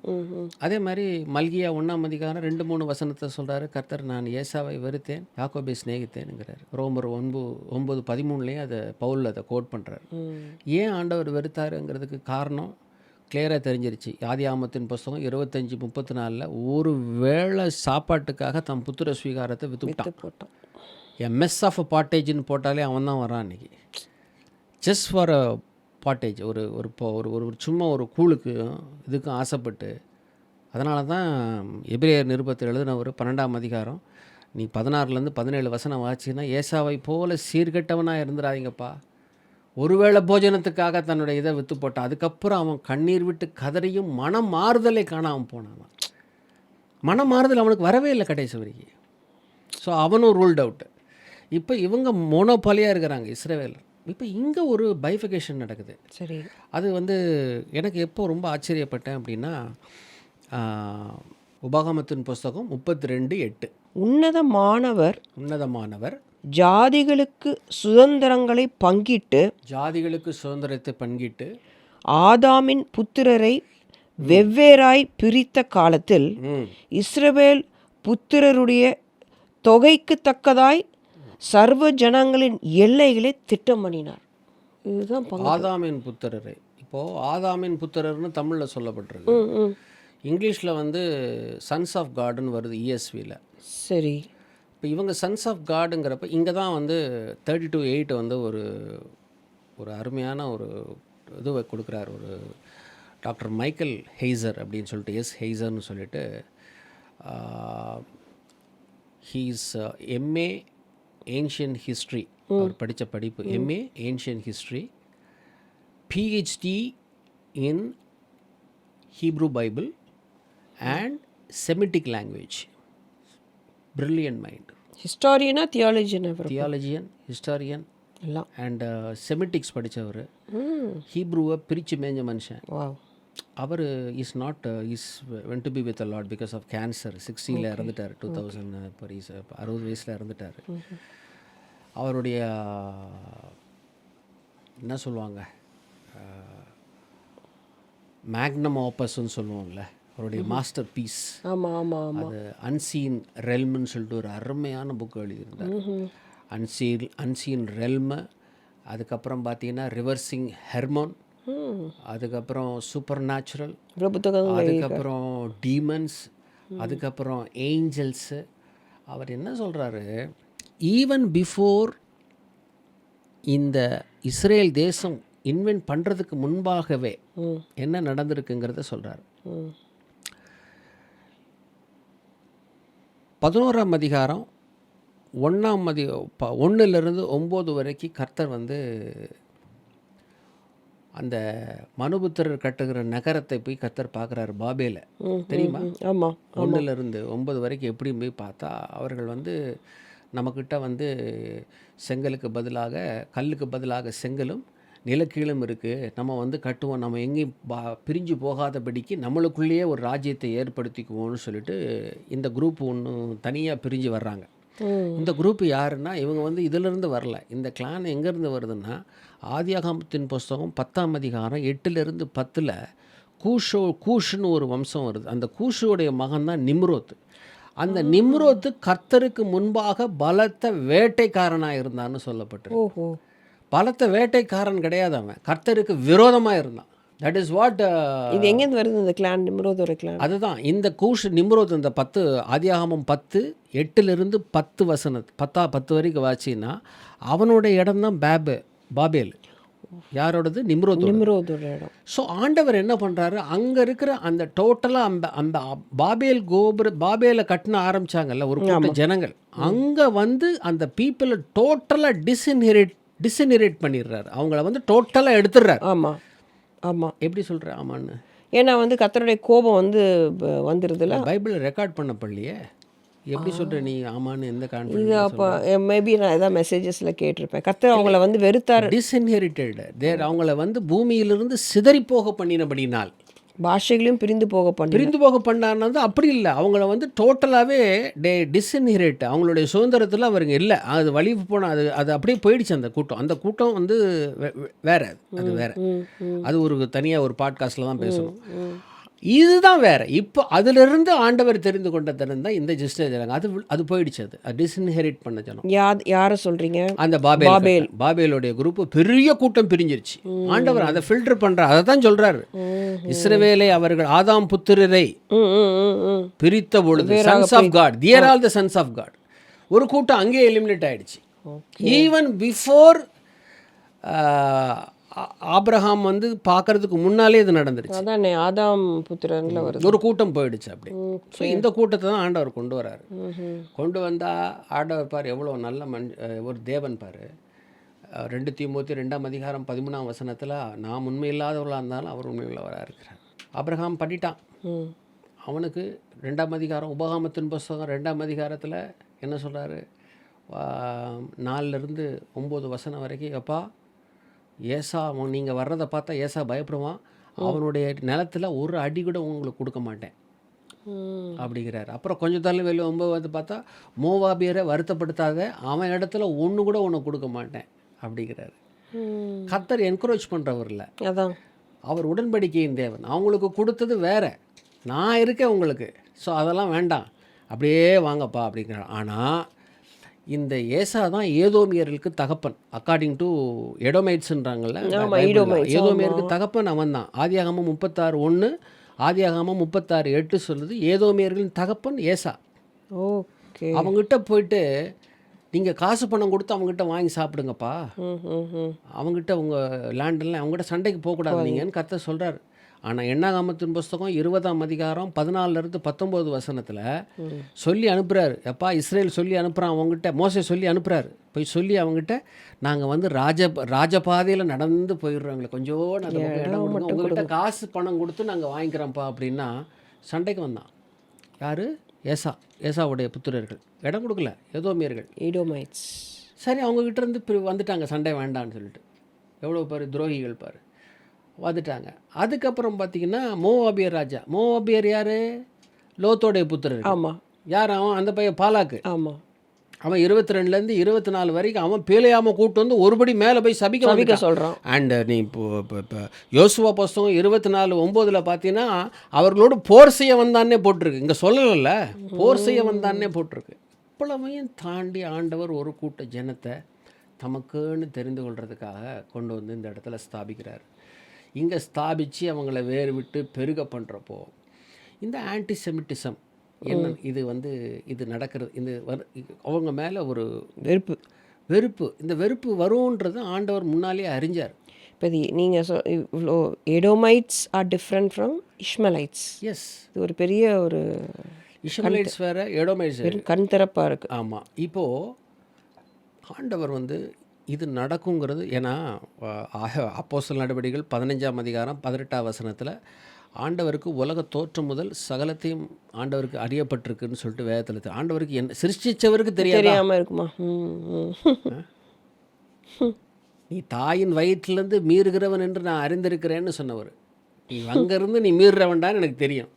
அப்போது இந்த ஜனங்க ஒரு கூட்ட ஜனங்க என் ஜனங்களை சபிக்கத்தான் போகுது. அப்போ என்ன பண்ணிட்டாரு ஆண்டவர் வந்து ஒரு கண்டிஷன் சப்ளை மாதிரி ஒரு பெரிய ஒரு இதை வச்சுட்டார். அக்கார்டிங் டு ஆதியாகமத்தின் புஸ்தகம் 12:3, ஆதியாகமத்தின் புஸ்தகம் 27:29, எண்ணாகமத்தின் புஸ்தகம் 24:9, 3லையுமே சொல்லிட்டாரு, உங்களை ஆசீர்வதிக்கவன் ஆசீர்வதிக்கப்பட்டவன், உங்களை சபிக்கிறவன் சபிக்கப்பட்டவன். This is a curse of antisemitism. Immaterial யார் இருந்தாலும் சரி, எவனாக இருந்தாலும் சரி, கிறிஸ்தவனாக இருந்தாலும் சரி, முஸ்லீம்ஸாக இருந்தாலும் சரி, எவனாக இருந்தாலும் சரி, when you curse a Jew, you have a spiritual implication immediately. When you bless the Jew, when you pray for Israel, there is abundant blessing. நேசிக்கிறவர்கள் சுகித்திருப்பார்கள் என்று அதனால தான் எழுதப்பட்டிருக்கு. வாவ். இப்போது அயோத்திலா கமானி அயோத்திலா கமானிக்கும் நல்லா தெரிஞ்சு வச்சுக்கோ, தீஸ் பீப்புள்ஸ் ஆர் ஸ்பிரிட்ஸ். அதானே. He's a dictator. Is not a dictator மாத்திரம் கிடையாது, அவர் வந்து ஒரு மோனோபாலியான ஒரு சர்வாதிகாரத்தை காட்டிலும் கொடுங்கோல் ஆட்சி. கொடுங்கோல். எஸ். இந்த கொடுங்கோல் 1989 இருந்து 2026 வரைக்கும் 37 வருஷம் ஒரு ஷியா இதை சேர்ந்த ஒரு ரேடிக்கல் இஸ்லாமிஸ்ட் எப்படி சொந்த ஜனங்களை ரத்த சிந்த வைக்க முடியும்? இதே என்னுடைய இந்த திருச்சியில் ஒரு ஒரு ஒரு மட்டன் ஸ்டால் வச்சுருக்கார் ஒரு சகோதரர். அவர் சொல்கிறார், படுவாய்ப்பை முஸ்லீம் பிரதர் சொல்கிறார், படுவாய்ப்பை எல்லாரையும் கொல்றான் பாஸ்டர், சொந்த ஜனங்களே கொல்றான்னு சொல்லிட்டு அதுக்கு ஒரு ரீசன் சொல்கிறார். நாங்கள் வேறு அவங்க வேறு அந்த பயலு அப்படிங்கிறார். ஆமாம். இப்போ நீங்கள் சொல்கிறது அவங்க மிஸ்ஸஸ் அங்கே மாட்டிக்கிட்டாங்க, இப்போ துபாயில் மாட்டிக்கிட்டாங்க, உங்கள் ஜுவல்லரி ஷாப்பில் ஒர்க் பண்ணுறாங்க, அவங்க வர முடியல அங்கேருந்து கிளம்பி, எல்லா ஃப்ளைட்டு கேன்சல். நிறைய பேருக்கு இது வந்து தெரியாதே. இப்போ அவர் சொன்னார் அவங்க வேறு நாங்கள் வேறுன்னு. இப்போ நீங்கள் வேதாகமத்திலே வந்து அராப்ஸ் வேறு, அவங்க வந்து இஷ்மலைட்ஸு, இவங்க வந்து அமோனைட்ஸ் இல்லை அது என்ன சொன்னீங்க? இவங்க எடோமைட்ஸ். இஷ்மலைட்ஸ்னால் இஸ்மவேலை சார்ந்தவர்கள், ஏதோமியர் வந்து ஏசாவளி. அவங்க தான் இன்றைக்கி இருக்கிற அவங்க வந்து அது வந்து இப்போ இது அவங்க இருக்காங்க, பட் அந்த அளவு பெருசாக இருக்காங்க. பட் ஓகே, இந்த மாதிரி நிறைய கிளான்ஸ் இருக்காங்க. இஸ்மலைட்ஸ் இன்றைக்கும் தேர் பீப்புள் தேர் வெல், நல்லா அழகாக இருக்காங்க. யுஏஇலெல்லாம் அவங்க தான் இருக்கிறாங்க இன்றைக்கி. ஆண்டவர் பங்கிட்டு பங்கிட்டான பயந்தவங்க, உங்களை கண்டா பயப்படுவாங்கப்பா, அவங்ககிட்ட சண்டைக்கு போகாதீங்கிறார் ஆண்டவர். ஏன்னா அப்படி தான் வச்சிருக்கிறார். இவங்க நீங்கள் சொன்ன இப்போ இந்த கமானி பின்னாடி வருகிற அந்த ஸ்பிரிட்ஸ், அது என்ன? இப்போது அயோத்தியில் கமானி வந்து ஃபர்ஸ்ட் ஆஃப் ஆல் என்ன ரீசன் கர்த்தருக்கு பிடிக்காமல் போச்சுன்னு சொல்ல வரேன். இது வந்து முழுக்க கர்த்தரால் வரவிடப்பட்ட ஒரு பயங்கரமான ஒரு நியாய தீர்ப்பு, ஜனங்களுடைய கொந்தளிப்பு. ஆண்டவர் வந்துப்பா உடனே ஒருத்தன் தப்பு செஞ்சால் படார்னு எந்திரிச்சு அடிச்சிட மாட்டார். ஏன்னா யாத்திராகமம் 34:6 சொல்லப்பட்டிருக்கு, அவர் நீடிய சாந்தம் உள்ளவர். கர்த்தர் வந்து நீடிய சாந்தம் உள்ளவர், லாங் சஃபரிங். லாங் சஃபரிங்கை வந்து when people take it for granted என்ன நடக்குங்கிறத சொல்ல வரேன். சங்கீதம் 94:20-23. தீமையை கட்டளையினால் பிறப்பிக்கிற கொடுங்கோல் ஆசனம் உமக்கு இசைந்திருக்குமோ? அவர்கள் நீதிமானுடைய ஆத்மாவுக்கு விரோதமாய் கூட்டம் கூடி குற்றமில்லாத இரத்தத்தை குற்றப்படுத்துகிறார்கள். கர்த்தரோ எனக்கு அடைக்கலமும் என் தேவன் நான் நம்பியிருக்கிற கண்மலையுமாயிருக்கிறார். அவர்களுடைய அக்கிரமத்தை அவர்கள் மேல் திருப்பி அவர்களுடைய பொல்லாப்பின் நிமித்தம் அவர்களை சங்கரிப்பார். நம்முடைய தேவனாகிய கர்த்தரே அவர்களை சங்கரிப்பார். தேவனாகிய கர்த்தரே அவர்களை சங்கரிப்பார். God himself. So this is what அங்கே தான் இதுதான் நடந்துச்சு. அவன் என்ன பண்ணிட்டான், இஸ்ரவேலை வந்து கேன்சரஸ் கிளாண்ட் அப்படின்னா. பா அப்படியா? ஆமாம், தேர் வந்து அவங்க வந்து கேன்சரஸ் கிளாண்டு. அதே மாதிரி அமெரிக்காவையும் அப்படி தான் சொன்னான். Death to Israel, death to America, death to Israel, death to America. This was a chanting throughout 37 years. இப்போ புரியுதா இம்ப்ளிகேஷன் எங்கே வந்துருச்சுன்னு சொல்லிட்டு? You understand what I am trying to say? ஆன்டிசெமிட்டிசம்குள்ளே போயிட்டான். இவன் நினச்சிக்கிட்டு இருக்கான், இவன் வந்து இதை பண்ணி வெற்றிகரமாக நம்ம செஞ்சு முடிச்சிட்டோம் அப்படிங்கிறதுல இவர் ரொம்ப கரெக்டாக நடத்திக்கிட்டு இருந்தார். ஆனால் ஆண்டவருடைய நியாய தீர்ப்பு எப்படி வந்தது தெரியுமா? அதாவது பராஷத் சகோர் அப்படின்னு சொல்லிட்டு ஒரு அவங்களுடைய ஷாபத், அவங்களுடைய ஓய்வு நாள் தோறும் வாசிக்கப்படுற ஒரு காரியம். ஓய்வு நாள்னால் இது வந்து குறிப்பாக எப்போ சொல்லுவாங்கன்னா ப்ரிசீடிங் பூரிம். அதாவது பூரிம் வருது இல்லையா, பூரிமுக்கு முதல்ல வர்ற அந்த ஓய்வு நாளில் இந்த பர்டிகுலர் பராஷத் சாகோர் அப்படின்னு என்ன அர்த்தம் ஹீப்ரூவில் என்னன்னா, remember what the Amalekites did to you. யாத்ராகாமம் 17:8-16, உபகாமத்தின் புஸ்தகம் 25:17-19. உங்களை வழியில் வர்றப்போ நீங்கள் விடாய்த்திருக்கிற நேரத்தில் தேசத்தில் உங்களுக்கு அவன் செஞ்சதை மறக்காதீங்க, தலைமுறையோரும் அமலேக்கு இருக்குன்னு சொல்லிட்டு சொல்கிறது. இதை வந்து எவ்ரி பூரிம் நினைவு கூர்றாங்க. பூரிமுக்கு முதல்ல வர்ற அந்த ப்ரிசீடிங் அந்த சாபத்தில் இதை வாசிப்பாங்க. ஓ, இது ஒரு பகுதி வாசிக்கிற பகுதி. இந்த பகுதி வாசிப்பாங்க. இதுக்கு அடுத்து பார்த்தீங்கன்னா இப்போது இது வந்து எப்போ நடந்துச்சு, மார்ச் வந்து 2-3 தேதி அவங்களுக்கு பூரிம். சரி. அதாவது 2ஆம் தேதி சன் அதாவது நீங்க செட்டில் தான் அவங்களுக்கு ஸ்டார்ட் ஆகுது. 2026 மார்ச். 2026 இப்போ தான் முடிஞ்சு அவங்களுக்கு பூரிம். மார்ச் 2ஆம் தேதி ஆரம்பித்து 3ஆம் தேதி ஈவினிங் வரைக்கும் அவங்களுக்கு தட் இஸ் அ பூரிம். சரி. இதுக்கு ப்ரிசீடிங் வீக் சாபத்து தான் February 28. That was the day these peoples were ஓய்வு நாள் மெடிடேட்டிங். they were completely அவங்களுடைய எல்லா ஜூவிஷ் இடத்துல வந்து ஆண்டவரே இந்த ஒரு பர்டிகுலர் பராஷத் சாக்கோரை வந்து மெடிடேட் பண்ணி every one R praying through out the nation prayer பண்ணிகிட்டு இருக்கிறப்போ அந்த நேரத்தில் தான் கர்த்தர் வந்து அந்த அயோத்தியா கமானியை அந்த இடத்துல பங்கரில் வச்சு அடித்தார். 28th. They never expected this will happen. Jonathan can அதை பற்றி அழகாக பேசியிருக்கிறார் ரபி. தட் இஸ் பர்டிகுலராக கரெக்டாக பூரிமுக்கு ஜஸ்ட் ப்ரிசீடிங் வீக்.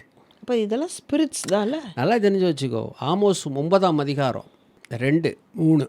அவர்கள் பாதாள பரியந்தம் தோண்டி பதுங்கிக் கொண்டாலும் என் கை அவ்விடத்திலிருந்து அவர்களை பிடித்து கொண்டு வரும். பங்கர். ஓ, அதான். ஓ, வண்டர்ஃபுல். அவர்கள் வான பரியந்தம் ஏறினாலும் அவ்விடத்திலிருந்து அவர்களை இறங்க பண்ணுவேன். அவர்கள் கர்மேல் மேலின் கொடுமுடியில் ஒளிந்து கொண்டாலும் அங்கே அவர்களை தேடி பிடிப்பேன். அவர்கள் சமுத்திரத்தின் ஆழத்திலே போய் என் கண்களுக்கு மறைந்து கொண்டாலும் அங்கே அவர்களை கடிக்க பாம்புகளுக்கு கட்டளையிடுவேன். அப்போ ஆண்டவர் ரீச் பண்ண முடியாத இடமே கிடையாது. அப்போ ஜூவிஷ் பீப்புள் மேலே ஆண்டவர் வச்சுருந்தார். காமினிக்கும் ஒரு டைம் கொடுத்துருந்தார், என்னைக்காவது அவன் மனம் திரும்புவானான்னு சொல்லி. சம்டைம்ஸ் ஆண்டவர் வந்து பார்வனுடைய இருதயத்தை கடினப்படுத்தினார். என்னுடைய வல்லமை உன்னிடத்தில் வரும்படிக்கு உன்னை ஏற்படுத்தினேன் அப்படின்னு சொல்லிட்டு 9:16 யாத்ராகாமில் சொல்லப்பட்டிருக்கு. அதையும் பவுல் அப்போஸ்தலன் வந்து இதை கோட் பண்ணுறாரு 9ஆம் அதிகாரம் ரோமரில்.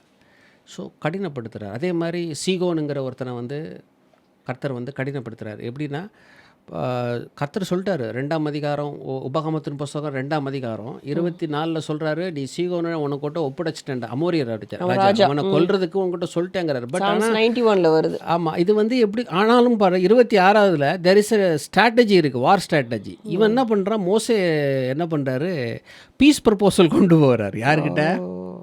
யாருக்கு கொண்டு போகிறாரு, அமோரிய ராஜாவுக்கிட்ட சீகோன்கிட்ட கொண்டு போகிறாரு. எப்பா நான் சாம்ஸ் 91 சொல்லிட்டேன், 136ல் சீகோமின் ராஜாவை அவர் தானே. அதான் சீகோன் ராஜாவை அழித்தவரை துதியுங்கள், அதெல்லாம் வந்திருக்கும் இல்லையா. அதான் நீ சொல்கிறது. அதாவது இந்த சீகோன்னா அப்பட்ட கேட்குறாரு. கேட்டால் அவன் முடியாதுன்னு சொல்லிட்டு உங்கள்கிட்ட திமிரிட்டு வர்றான் சண்டைக்கு. அதில் என்ன பண்ணப்பட்டிருக்கு, உபகாமத்தின் புஸ்தகம் 2:30 சொல்லப்பட்டிருக்கு, கர்த்தர் அவன் இருதயத்தை கடினப்படுத்தி உறங்க பண்ணியிருந்தாராம். அப்போது சில பேர் வந்து செத்து சில பேர் சாகணும்ப்பா. என்னடா அப்படி சொல்கிறேன்னு நினைக்காத. 2 நாளாகாமம் 23-21 சொல்லப்பட்டிருக்கு, அத்தாலியாலை கொன்ற பின்பு நகரம் அமைதியாயிற்று அப்படின்னு.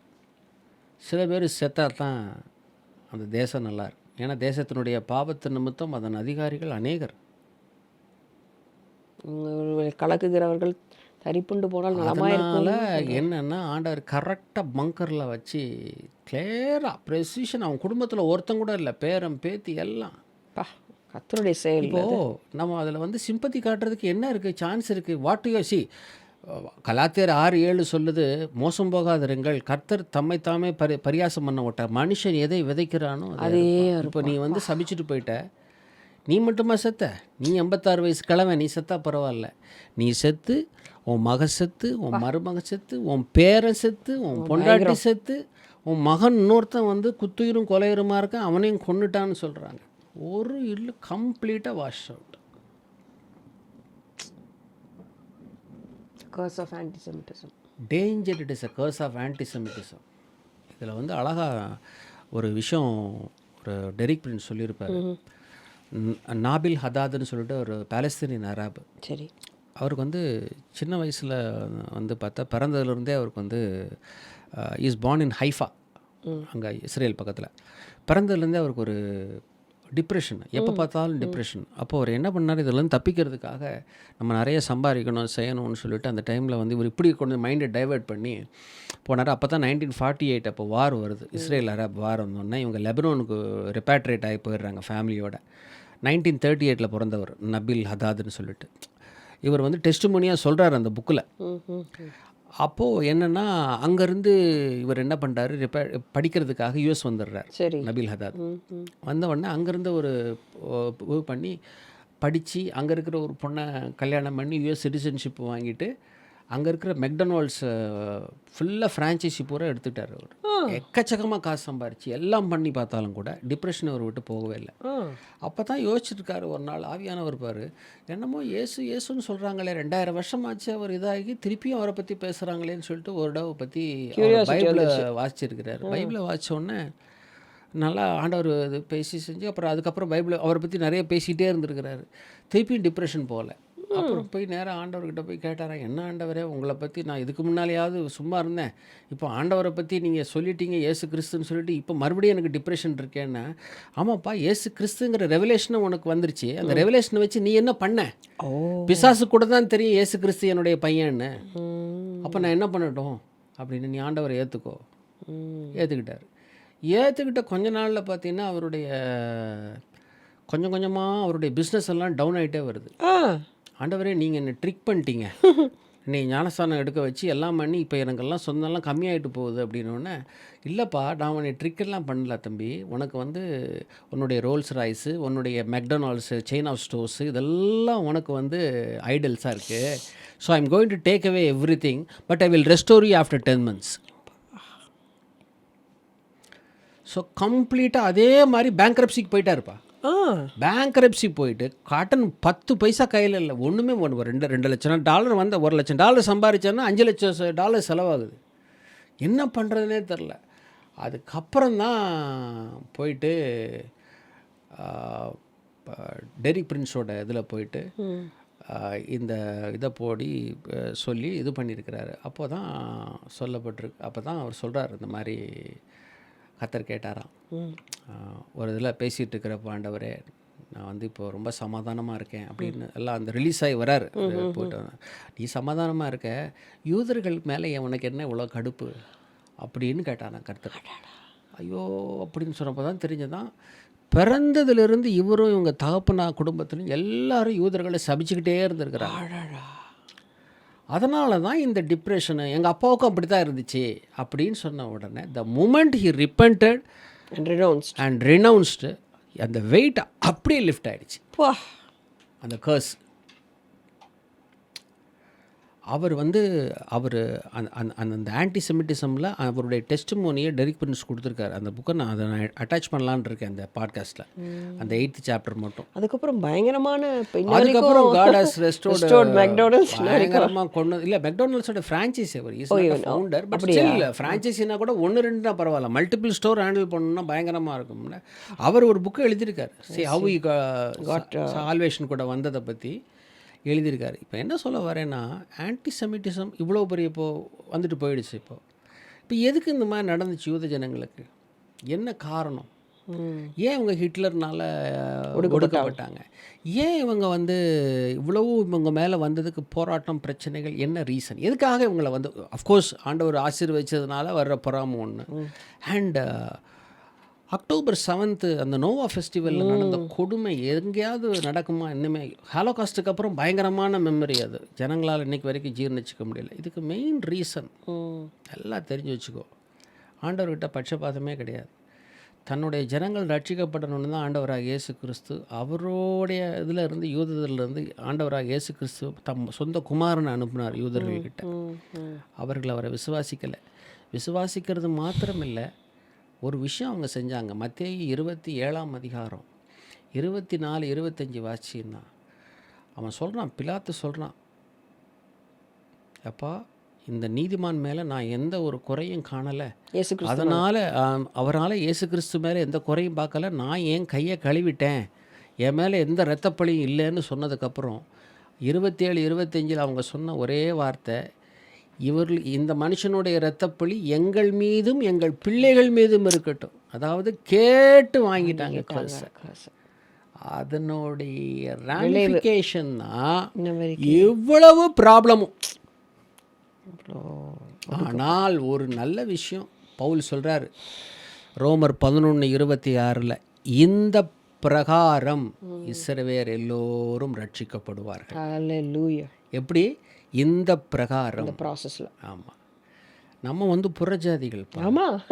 உபகாமம் 32:21 ஆண்டவர் சொல்கிறாரு, மதிக்கப்படாத ஜாதி மதிக்கட்ட ஜனங்கள்ங்கிறார். கர்த்தர் சொல்கிறார், அவங்கள வச்சு உங்களை இரிட்டேட் பண்ணுறேன் பாருங்கிறார். யாரை? இஸ்ரேலை. அப்படி நடந்துட்டு பவுல் அப்போஸ்தலன் கலாத்தியர் 2:15 சொல்கிறாரு, புறஜாதிகளில் பிறந்த பாவிகளாயிராமலுங்கிறாரு. அப்போ நம்ம யாருங்கிறது நம்ம தெரிஞ்சு இன்னும் புறஜாதியார்னா என்ன, நான் எப்படி இன்னும் நான் தாழ்த்திக்க விரும்புகிறேன்னா, மேஜையிலிருந்து விழுந்தவை பெற்றுக்கொண்டவர்கள். உண்மைதான். ஆனால் நம்ம வந்து என்ன பண்ணுறோம், sometimes we act as like Jewish Mary. Of course யூதரெண்டும் கிரேக்கரெண்டும் இல்லை, ஆனாலும் they have something better common. We are adopted children. ஆமாம், அதனால தான் 11ஆம் அதிகாரத்தில் சொல்லப்பட்டிருக்காரு, சுபாவத்தின்படி காட்டொலிவு மரோனிகே, அவங்க சுபாவ கிளைகள். ஒரிஜினலுக்கும் டியூப்ளிகேட்டுக்கும் ஒரு டிஃப்ரென்ஸ் இருக்க தானே செய்யும். டியூப்ளிகேட்னா அப்படி சொல்ல வரல. சுபாவ கிளைகளையே தேவன் தப்ப விடாதிருப்ப உன்னையும் தப்ப விட மாட்டார்.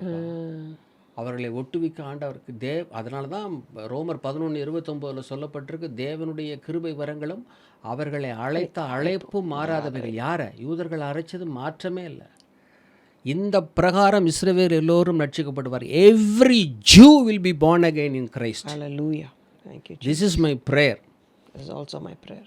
And இஸ்ரேல் தேசத்தில் ஒரு பெரிய ஒரு ஆசீர்வாதம் இருக்குங்கிறத நான் வந்து ஒரு விசுவாச போதகர் கூட சபையில் 10-15 வருஷம் இருந்தேன். அப்போ நான் பரிசுத்தாவின் அபிஷேகத்தை பெற்றுக்கொள்ளலை. எனக்கு இந்த சூப்பர் நேச்சுரல்லாம், உனக்கு அதை பற்றிலாம் நிறைய தெரியும், ட்ரீம்ஸு, ஏஞ்சலிக் விசிட்டேஷன்ஸ் எல்லாம் சொல்லுவேன். எனக்கெல்லாம் நீ யாரும் கல்யாண டைமில் சொல்கிறப்ப எனக்கு ஒரே சிரிப்பாக இருக்கும், என்னடா என்னமோ சொல்கிறேன். எனக்கு போன எனக்கு அனுபவம் இல்லைங்கிறதுனால அப்படியே வாயை பொழந்துட்டு பார்ப்பேன், அப்படி அவ்வளோ இன்ட்ரெஸ்ட் காட்ட மாட்டேன். ஆனால் ஒன்று நான் பண்ண ஆரம்பித்தேன். எனக்கு கொஞ்ச நாள் இந்த இந்த டெலிவரன்ஸ்லாம் முடிஞ்சு நான் வர்ற காலகட்டங்களில் இஸ்ரேலுக்காக ஜெபிக்கும்படி பல தடவை ஆண்டவரை யூதர்களை ரட்சிங்க. ஏன்னா இதில் ஒரு பிளெஸிங் ஆண்டவர் கொடுத்துருக்காரு. சங்கீதம் 122:6, எருசலேமின் சமாதானத்துக்காக வேண்டிக் கொள்ளுங்கள், உன்னை நேசிக்கிறவர்கள் சுகித்திருப்பார்களாக. முடிஞ்சிச்சு, அவ்வளோதான். இதே தான் நான் ஜெபம் பண்ணிகிட்டே இருந்தேன். இப்படி நான் ஜெபம் பண்ணுறப்போ தான் man of God John Prabhakar மூலியமாக நம்ம 2 பேருக்கும் அப்ளை பண்ண சொன்னார் விசாவுக்கு. ஆனால் நம்மளால் பணம் கட்ட முடியல, கிளம்பி போயிட்டாங்க. அப்போது அங்கே போயிட்டார் அவர் போய் சேர்ந்துட்டு எல்லாம் ஜாயின் பண்ணிட்டாங்க, எல்லாம் முடிச்சுட்டாங்க. செகண்ட் டே வந்து man of God John Prabhakaran ப்ரேயரில் உட்கார்றப்போ கர்த்தர் பிரதிட்சணமாக அப்பியர் ஆகிறார் அவருக்கு. இது அவர் சொன்னது என்கிட்ட.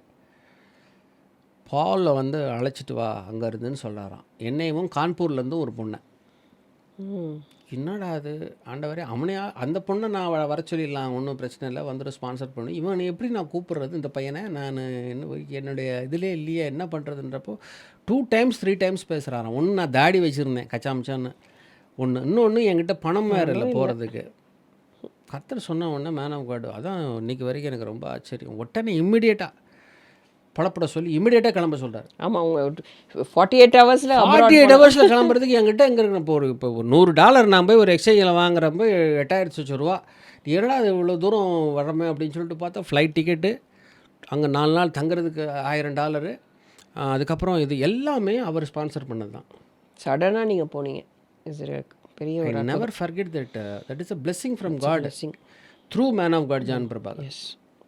அங்கே போகிறேன், அங்கே போய் இறங்குறேன், அந்த தேசத்துக்குள்ளே போனால் நான் அப்போது தாடி ஈடி வச்சேன். என்னை பார்த்தாலே ஒரு கோமாளி மாதிரி தான் பார்த்தாங்க எல்லாருமே. இவன் யாரா அவன் தாடி ஈடி வச்சுக்கிட்டு ஒரு கிறுக்க மாதிரி வரானே அப்படின்னு. நான் அவங்க டங்ஸில் பேசிக்கிட்டே போனேன். பெத்லஹேமில் போய் தங்குறோம்.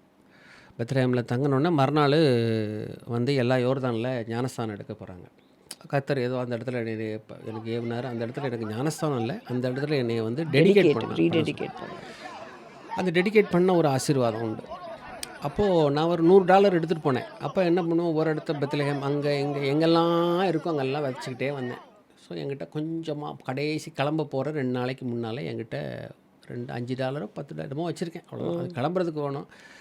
அப்புறம் டேட் சீட்ஸ் எல்லாம் கொஞ்சம் வாங்கிட்டேன். கொஞ்சம் வீட்டுக்கு வர்றதுக்கு அது ஒயின் இந்த கம்யூனியன் ஒயின் இந்த ஒயின்லாம் வாங்கிட்டு வந்தேன். அதெல்லாம் கொஞ்சம் வந்ததுனால என்கிட்ட கையில் காசு கம்மியாக இருந்தது. எல்லோரும் அங்கே பணத்தோடு தான் வந்தாங்க, என் கூட வந்தவங்க. நான் $100 எடுத்துகிட்டு, அங்கெல்லாம் ஆயிரக்கணக்கான டாலர் எல்லாம் எடுத்துகிட்டு வந்திருக்காங்க, வசதியானவங்க. மேன் ஆஃப் காட் நல்லா ஸ்பான்சர் பண்ணார். எதாவது வேணாலும் கேளுங்க தம்பின்னு தான் சொன்னார். நான் அவர்கிட்ட மேற்கொண்டு நான் பாரப்படுத்த விரும்பலை. ஆனால் எது சாப்பிட்டாலும் அங்கே டாலர் தான். எனக்கு ஒரு இடத்துல நல்லா கூல்ட்ரிங்க்ஸ் சாப்பிட்றாங்க, எனக்கு தொண்டை வறட்சியாக இருக்குது.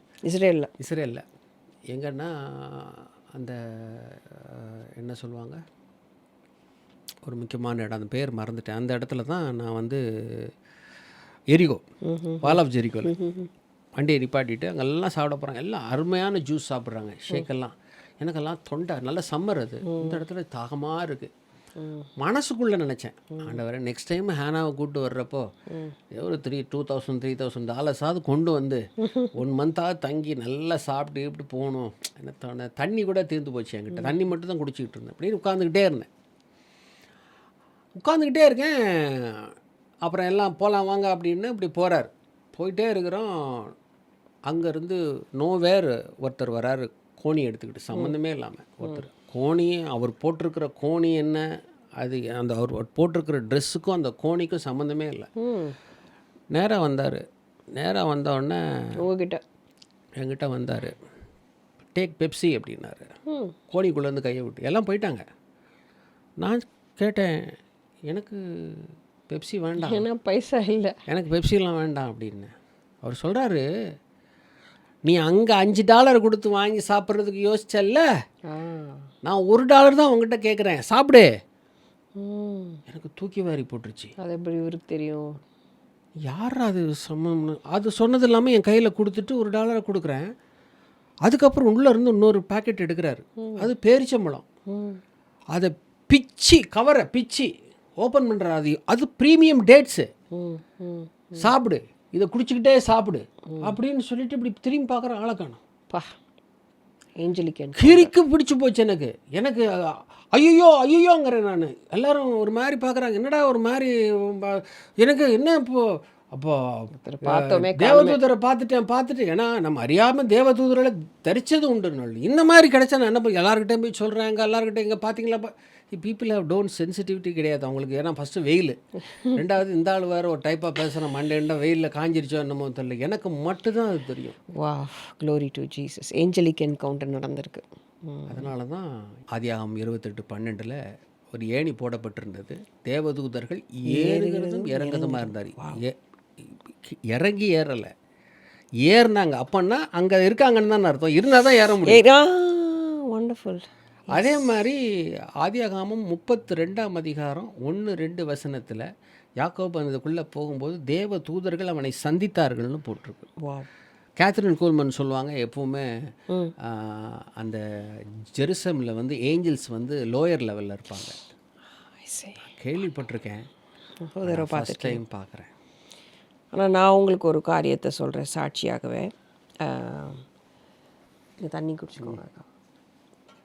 நீங்கள் வந்து ஜெருசலேம் போனது, ஏஞ்சலிக் என்கவுண்டர் பார்க்கிறதற்கு முன்பதாக நம்மளுடைய பரிசுத்த மெய் விவாகம் நடந்ததே இஸ்ரேலுக்கு வந்து ஒரு கவனன்ட் ஆஃபரிங் ஆண்டவர் கொடுக்கும்படிக்கு ஏவினார். அப்போ ஒரு நமக்கு என்கேஜ்மெண்ட் முடிஞ்சோன்னு ஒரு கேப்பு நடந்ததில்ல. அப்போ வந்து இஸ்ரேலுக்காக ஒரு டிவி ப்ரோக்ராம் நடந்துகிட்ருக்கு, ஒரு வெளிநாட்டு டிவி ப்ரோக்ராம் நடந்துகிட்ருக்கு. இஸ்ரேலுக்காக பொருத்தனை வந்து நீங்கள் பண்ணணும், இஸ்ரேலுக்காக கொடுங்க. அப்போ வந்து தள்ளப்படுகிறேன் கொடுக்கணும். ஆனால் எப்படி கொடுக்கறதுன்னு வந்து தெரியல. ஆனால் கொடுக்கணும்னு ஒரு ஏவல். எந்தெந்த உடன்படிக்கையெல்லாம் உடைந்து போனதோ, உடைந்து போகிற தருவாயில் இருக்கோ, இப்போ நீங்கள் இஸ்ரேலுக்கு கொடுங்க, அந்த உடன்படிக்கை சீர் செய்யப்படுவோம்னு சொல்லி அந்த தேவ மனுஷன் சொல்கிறார். அப்போது பரிசுத்த மெய்வாகன்றது ஒரு உடன்படிக்கை தானே, திருமண உடன்படிக்கை தானே. உடனே ஏவப்பட்டு அவங்க கேட்குற அந்த ஃபுல் அமௌண்ட்டு கொடுத்துடணும் அப்படின்னு நான் ஆசைப்படுறேன். 2:14 பிரகாரம் கவனன்ட். அப்போது உடனே நான் அப்படி இருதயத்தில் யோசிக்கும் போது முழுசாக கொடுத்துடணும் அப்படின்னு நினைக்கும் போது உடனே ஆண்டவருடைய வார்த்தை மறுபடியும் அந்த தேவ மனுஷன் மூலமாக வருது. முழுசாக கொடுக்கணும்னு எத்தனிக்காதீங்க. கொஞ்சம் கொஞ்சமான்னு ஒரு ப்ரொலாங்டாக ஒரு மாதத்துக்கு வரைக்கும் கொடுங்க. அதை நீங்கள் கொடுத்து முடிக்கிற மாதத்துக்குள்ளே நீங்கள் என்னென்ன காரியங்களுக்காக இது நீங்கள் செலுத்தியிருக்கிறோம் அந்த காரியம் சீர் செய்யப்படுகிறத வந்து நீங்கள் பார்ப்பீங்கன்றத வார்த்தை வந்துச்சு. உடனே கீழ்ப்படிஞ்சேன்ப்பா.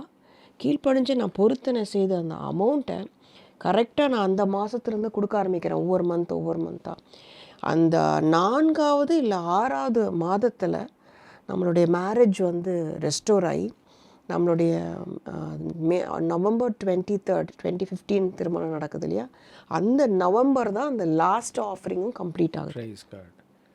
So God is a God of covenant. அந்த Two இஸ்ரேலுக்கு things are happening. See, when you bless Israel, just ஒரு ப்ரேயர் தான் பண்ணியிருப்பேன் நான், ஒரு 4-5 டைம்ஸ் பண்ணியிருப்பேன்.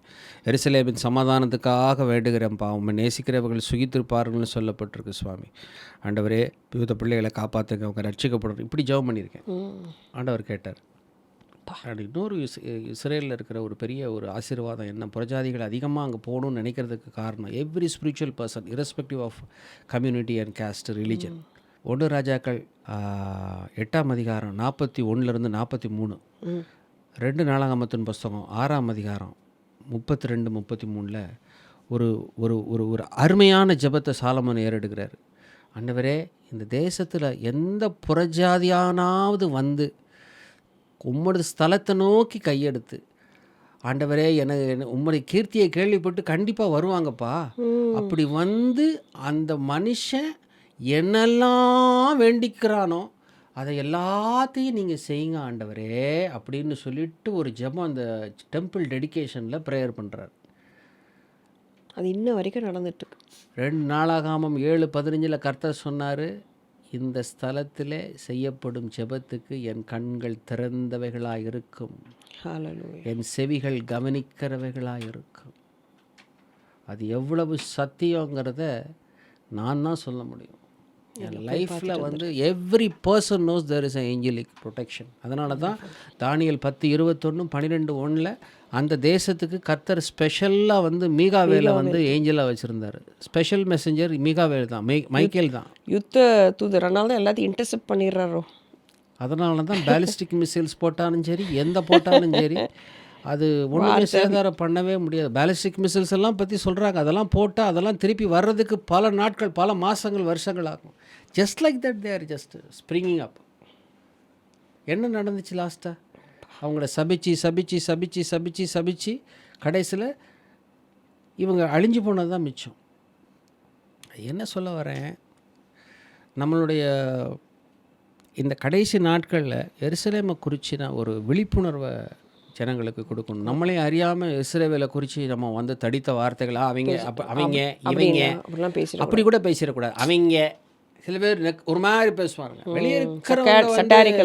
வெளியே இருக்கிறவங்களுக்கு கூட சில நேரங்களில் புத்தி இருக்குது. அதாவது இந்த சரித்திரம் பேசுகிறவங்களுக்கு கூட சில நேரங்களில். ஆனால் கிறிஸ்தவங்களுக்குள்ளே இருக்கிற பெரிய விஷயம் என்னென்னா, தான் அப்படிங்கிறது மறந்துடுறாங்க. சுபாவத்தின்படி காட்டொலிவ மரம், நீ அவங்க சுபாவ ஒலிவ மரம். ரோமர் 11ஆம் அதிகாரம் பூரா அதுதான் சொல்கிறார், எச்சரிக்கிறார். பெருமை பீத்தாத, நீ எங்கேருந்து வந்தங்கிறத மட்டும் மறந்துடாத, நீ காட்டொலிவு மரம், இயேசு கிறிஸ்துவை பற்றும் விசுவாசத்தினாலே பதிக்கிற தேவ நீதி. அதனால தான் சொல்லப்பட்டிருக்கு. இத்தனை இடத்துல சொன்னார் இல்லையா ஆண்டவர், உன் சன்னதிக்கு கொடுப்பேன்னு சொல்லிட்டு இத்தனை இடத்துல உன்னுடைய சன்னதி சன்னதி சன்னதி சன்னதின்னு சொல்கிறாரு.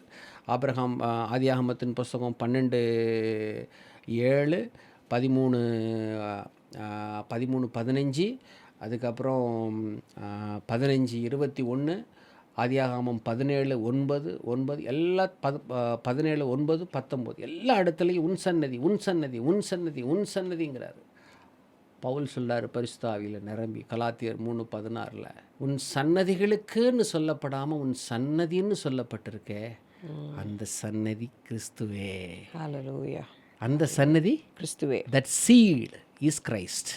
ஸோ ஜஸ்ட் பிகாஸ் நம்ம ஜீசஸ் ஆண்டவர் வந்து எவ்வளோ ஈஸியாகிட்டார் பார்த்தியா. நம்ம யூதர்களால் நம்ம மனுஷர்களாக வாழ்கிறதுக்கே தகுதி இல்லாமல் இருந்தோம். பாவத்தில் அங்கேயும் இங்கேயும் கொண்டு வந்து நம்மளை தகுதிப்படுத்தி அதனால தான் ரோமர் 3:29-30 சொல்லப்பட்டிருக்கு. தேவன் வந்து யூதர்களுக்கு மாத்திரம் தேவனா? இல்லை, புரஜாதிகளுக்கும் அவர் தான் தேவன். அப்போ எப்படி ரட்சிக்கப்படுறாங்க? அதை விருதச்சேனம் உள்ளவர்களை விருதச்சேனம் உள்ளவர்களை விசுவாசத்தினாலும் விருதச்சேதனம் இல்லாதவர்களை விசுவாசத்தின் மூலமாயும் ஓகே, அதாவது நம்ம புரஜாதிகள் கர்த்தருக்குள்ளே சேர்த்துருக்கிறாராம். So we are not accidental, it is a God's foreordain. Left ஓவர்ஸும் கிடையாது. ஸோ அதை பார்த்து கொண்டு இருக்கிற ஜனங்களுக்கு நான் சொல்கிறது, எந்த காரணத்தை கொண்டும் பிள்ளைகளை வந்து யூதர்களை குறித்து எந்த ஒரு வார்த்தையும் பேசிட வேண்டாம். அவர்கள் வந்து ஆசீர்வதிக்கப்பட்ட ஜனம். நல்லா தெரிஞ்சு வச்சுக்கோங்க. திருப்பியும் சொல்கிறேன், ஆதியாகமம் 12:7, ஆதியாகமம் 27:29, எண்ணாகமம் 24:9 எல்லாத்துலேயுமே சொல்லப்பட்டிருக்கு. உங்களை ஆசீர்வதிக்கப்பட்டவர்கள், சபிக்கிறவர்கள் சபிக்கப்பட்டவர்கள். அப்படி ஏதாவது பேசியிருந்தீங்கன்னா தயவாய் ஆண்டவர்கிட்ட மன்னிப்பு கேட்டு அந்த சாபத்திலேருந்து வெளியே வந்துடுங்க. இல்லை அப்படின்னா அது தலைமுறை தோறும் தொடரும். இதுக்கு வந்து ஒரே வழி, நீங்கள் தான் ஒப்புரவாகணும். எத்தனை டெலிவரன்ஸ் போனாலும் நீங்கள் அதை அறிக்கையிட்டு வெளியே வரலைன்னா இதுலேருந்து வெளியே வர முடியாது. அதனால தான் அந்த நபில் ஹதாதுங்கிற அந்த டெஸ்டிமோனியை நான் அந்த டிஸ்கிரிப்ஷனில் வைக்க போகிறேன். நீங்கள் பாருங்கள். 122:6 பிரகாரம் இஸ்ரேவேலுக்காக ஜெபம் பண்ணுங்க. கடைசி நாட்களாக இருக்கிறது. ஆண்டவருடைய பாதம் ஒலிவ மலையில் வரும். அங்கே தான் வந்து சகரியா 14ஆம் அதிகாரத்தில் சொல்லப்பட்டிருக்கு. ஆண்டவருடைய பாதம் ஒலிவ மலையில் வந்து அங்கே இறங்க போகுது. அதுக்காக நீங்கள் செபிக்கணும். நீங்கள் அதை நேசிக்கிறப்போ கர்த்தர் உங்களை சுகித்து இருக்கப்படுவார். இது ஒரு ஸ்பெஷல் ஆசீர்வாதம். நான் ஏதோ ஒரு தியரிட்டிக்கலாக சொல்லலை, அனுபவ சாட்சியாக சொல்கிறேன். அதனால் கர்த்தர் உங்களை ஆசீர்வதிக்கணும்னு சொல்லிட்டு வேண்டிக்கிறேன். இந்த நேரத்தில் நம்ம உங்களுக்காக ஜெபிக்கிறேன். நான் கிருபை இரக்கமுள்ள மகாதேவனே, அன்பு ரட்சகர் இயேசுவின் நாமத்தில் வருகிறோம் சுவாமி. இந்த நேரத்தில் கூட இந்த பாட்காஸ்ட்டை பார்த்துட்டு இருந்தவங்களுக்காக ஸ்தோத்திரம் கர்த்தாவே. இதை பேசும்படிக்கும் போது அடியனுடைய வாய் ஆவியானவர் திறந்திரே உமக்கு ஸ்தோத்திரம். உன்னை நேசிக்கிறவர்கள் சுகித்திருப்பார்கள் என்று சங்கீதம் 122:6 சொல்லப்பட்டிருக்கிறபடி ஆண்டவரே, இந்த பாட்காஸ்டை பார்த்து கொண்டு இருக்கிறவர்கள் இஸ்ரவேலுக்காக ஜெபிக்க கர்த்தர் கிருபை தாங்க சுவாமி. ஆண்டவரே, தவறுகள் குற்றங்கள் குறைகள் செய்திருந்தாலும் அவர்கள் உம்மிடத்தில் மனம் திரும்பும் போது அவர்களுக்கு அதை இறங்கி கர்த்தர் அதை மன்னித்து அவர்களை கர்த்தர் உமக்குள்ளே உடைய அநாதி கிருபையினால் அவர்களை ஆசீர்வதியும் சுவாமி. இன்னும் இஸ்ரவேலில் கர்த்தாவே அநேக காரியங்கள் நடந்து கொண்டிருக்கிறது. உடைய பலத்த கரம் அங்கே இருக்கிற அதிபர் மீதும் அங்கே இருக்கிற எல்லா ஜனங்கள் மீது இருக்கட்டும் சுவாமி. பெஞ்சமின் நெதன்யாகுவையும் ஒரு மனைவி மற்றும் இஸ்ரேல் டிஃபென்ஸ் ஃபோர்ஸ், அங்கே இருக்கிற மொசாத் சீக்ரெட் ஏஜென்சி, அங்கே இருக்கிற புறஜாதியார் மற்றும் யூதர சகோதரர்கள் எல்லாருக்காகவும் ஜெபிக்கிறோம். இயேசுவின் நாமத்தில் கர்த்தாவே பாதுகாத்துக்கொள்ளுங்க, சகல தீங்குக்கு விலைக்கு காத்துக்கொள்ளுங்க. இந்த பாட்காஸ்டை பார்க்குற ஜனங்கள் ஆசீர்வதிக்கப்படும். சபைகளுக்குள்ளே இந்த சத்தியங்கள் வரட்டும். இயேசுவின் நாமத்தில் நீ வரப்போகிற நாட்களில் நீர் மாத்திரம் மகிமைப்படும். ஆண்டவரை, நாங்கள் அப்பிரயோஜனமான ஊழியக்காரர்கள் எங்கள் கடமையை மாத்திரம் செய்தோம். எல்லா துதி கன மகிமை எல்லாம் இயேசு ராஜா ஒருவருக்கு மாத்திரமே. இயேசுவின் மூலம் பிதாவே, ஆமென், ஆமென், ஆமென். எனக்கு பிரியமானவர்களே, இந்த 9வது பாட்காஸ்ட் சீமைகளில் நாயகி, எருசலேமை குறித்து, இஸ்ரவேலை குறித்து, யூதர்களை குறித்து நாம் பார்த்துருக்குறோம். நீங்கள் கேட்டிருக்கிறீங்க. எனக்கே அது ரொம்ப ஆழமான அதிசயமான சத்தியமாக இருந்தது. அதனால் ஒருவேளை உங்களுடைய வாழ்க்கையில் இல்லை உங்களுக்கு தெரிந்த வட்டாரத்தில் கிறிஸ்தவர்கள், பிலீவர்ஸு, இல்லை உங்களுடைய சொந்தக்காரங்க யாராக இருந்தாலும் எருசலேமை குறித்தோ இல்லை யூதர்களை குறித்தோ ஒருவேளை தவறாக பேசியிருப்பார்கள் என்று சொன்னால், இல்லை ஒரு ஹிஸ்டாரிக்கல் டிஃபென்ஸாக தானே நம்ம பேசுகிறோம் அப்படின்னு சொல்லியிருந்தா, தயவு செய்து அவர்களிடத்தில் இந்த சத்தியத்தை நீங்கள் கொண்டு போய் ஆண்டவரிடத்தில் அதை பற்றி ஒரு ரினவுன்ஸ் பண்ண சொல்லி மன்னிப்பு கேட்க சொல்லி அவர்களிடத்துல சொல்லுங்கள். பிகாஸ் ஆண்டவர் அவர் நேசிக்கிற ஜனம், ஆண்டவர் நேசிக்கிற நாடு.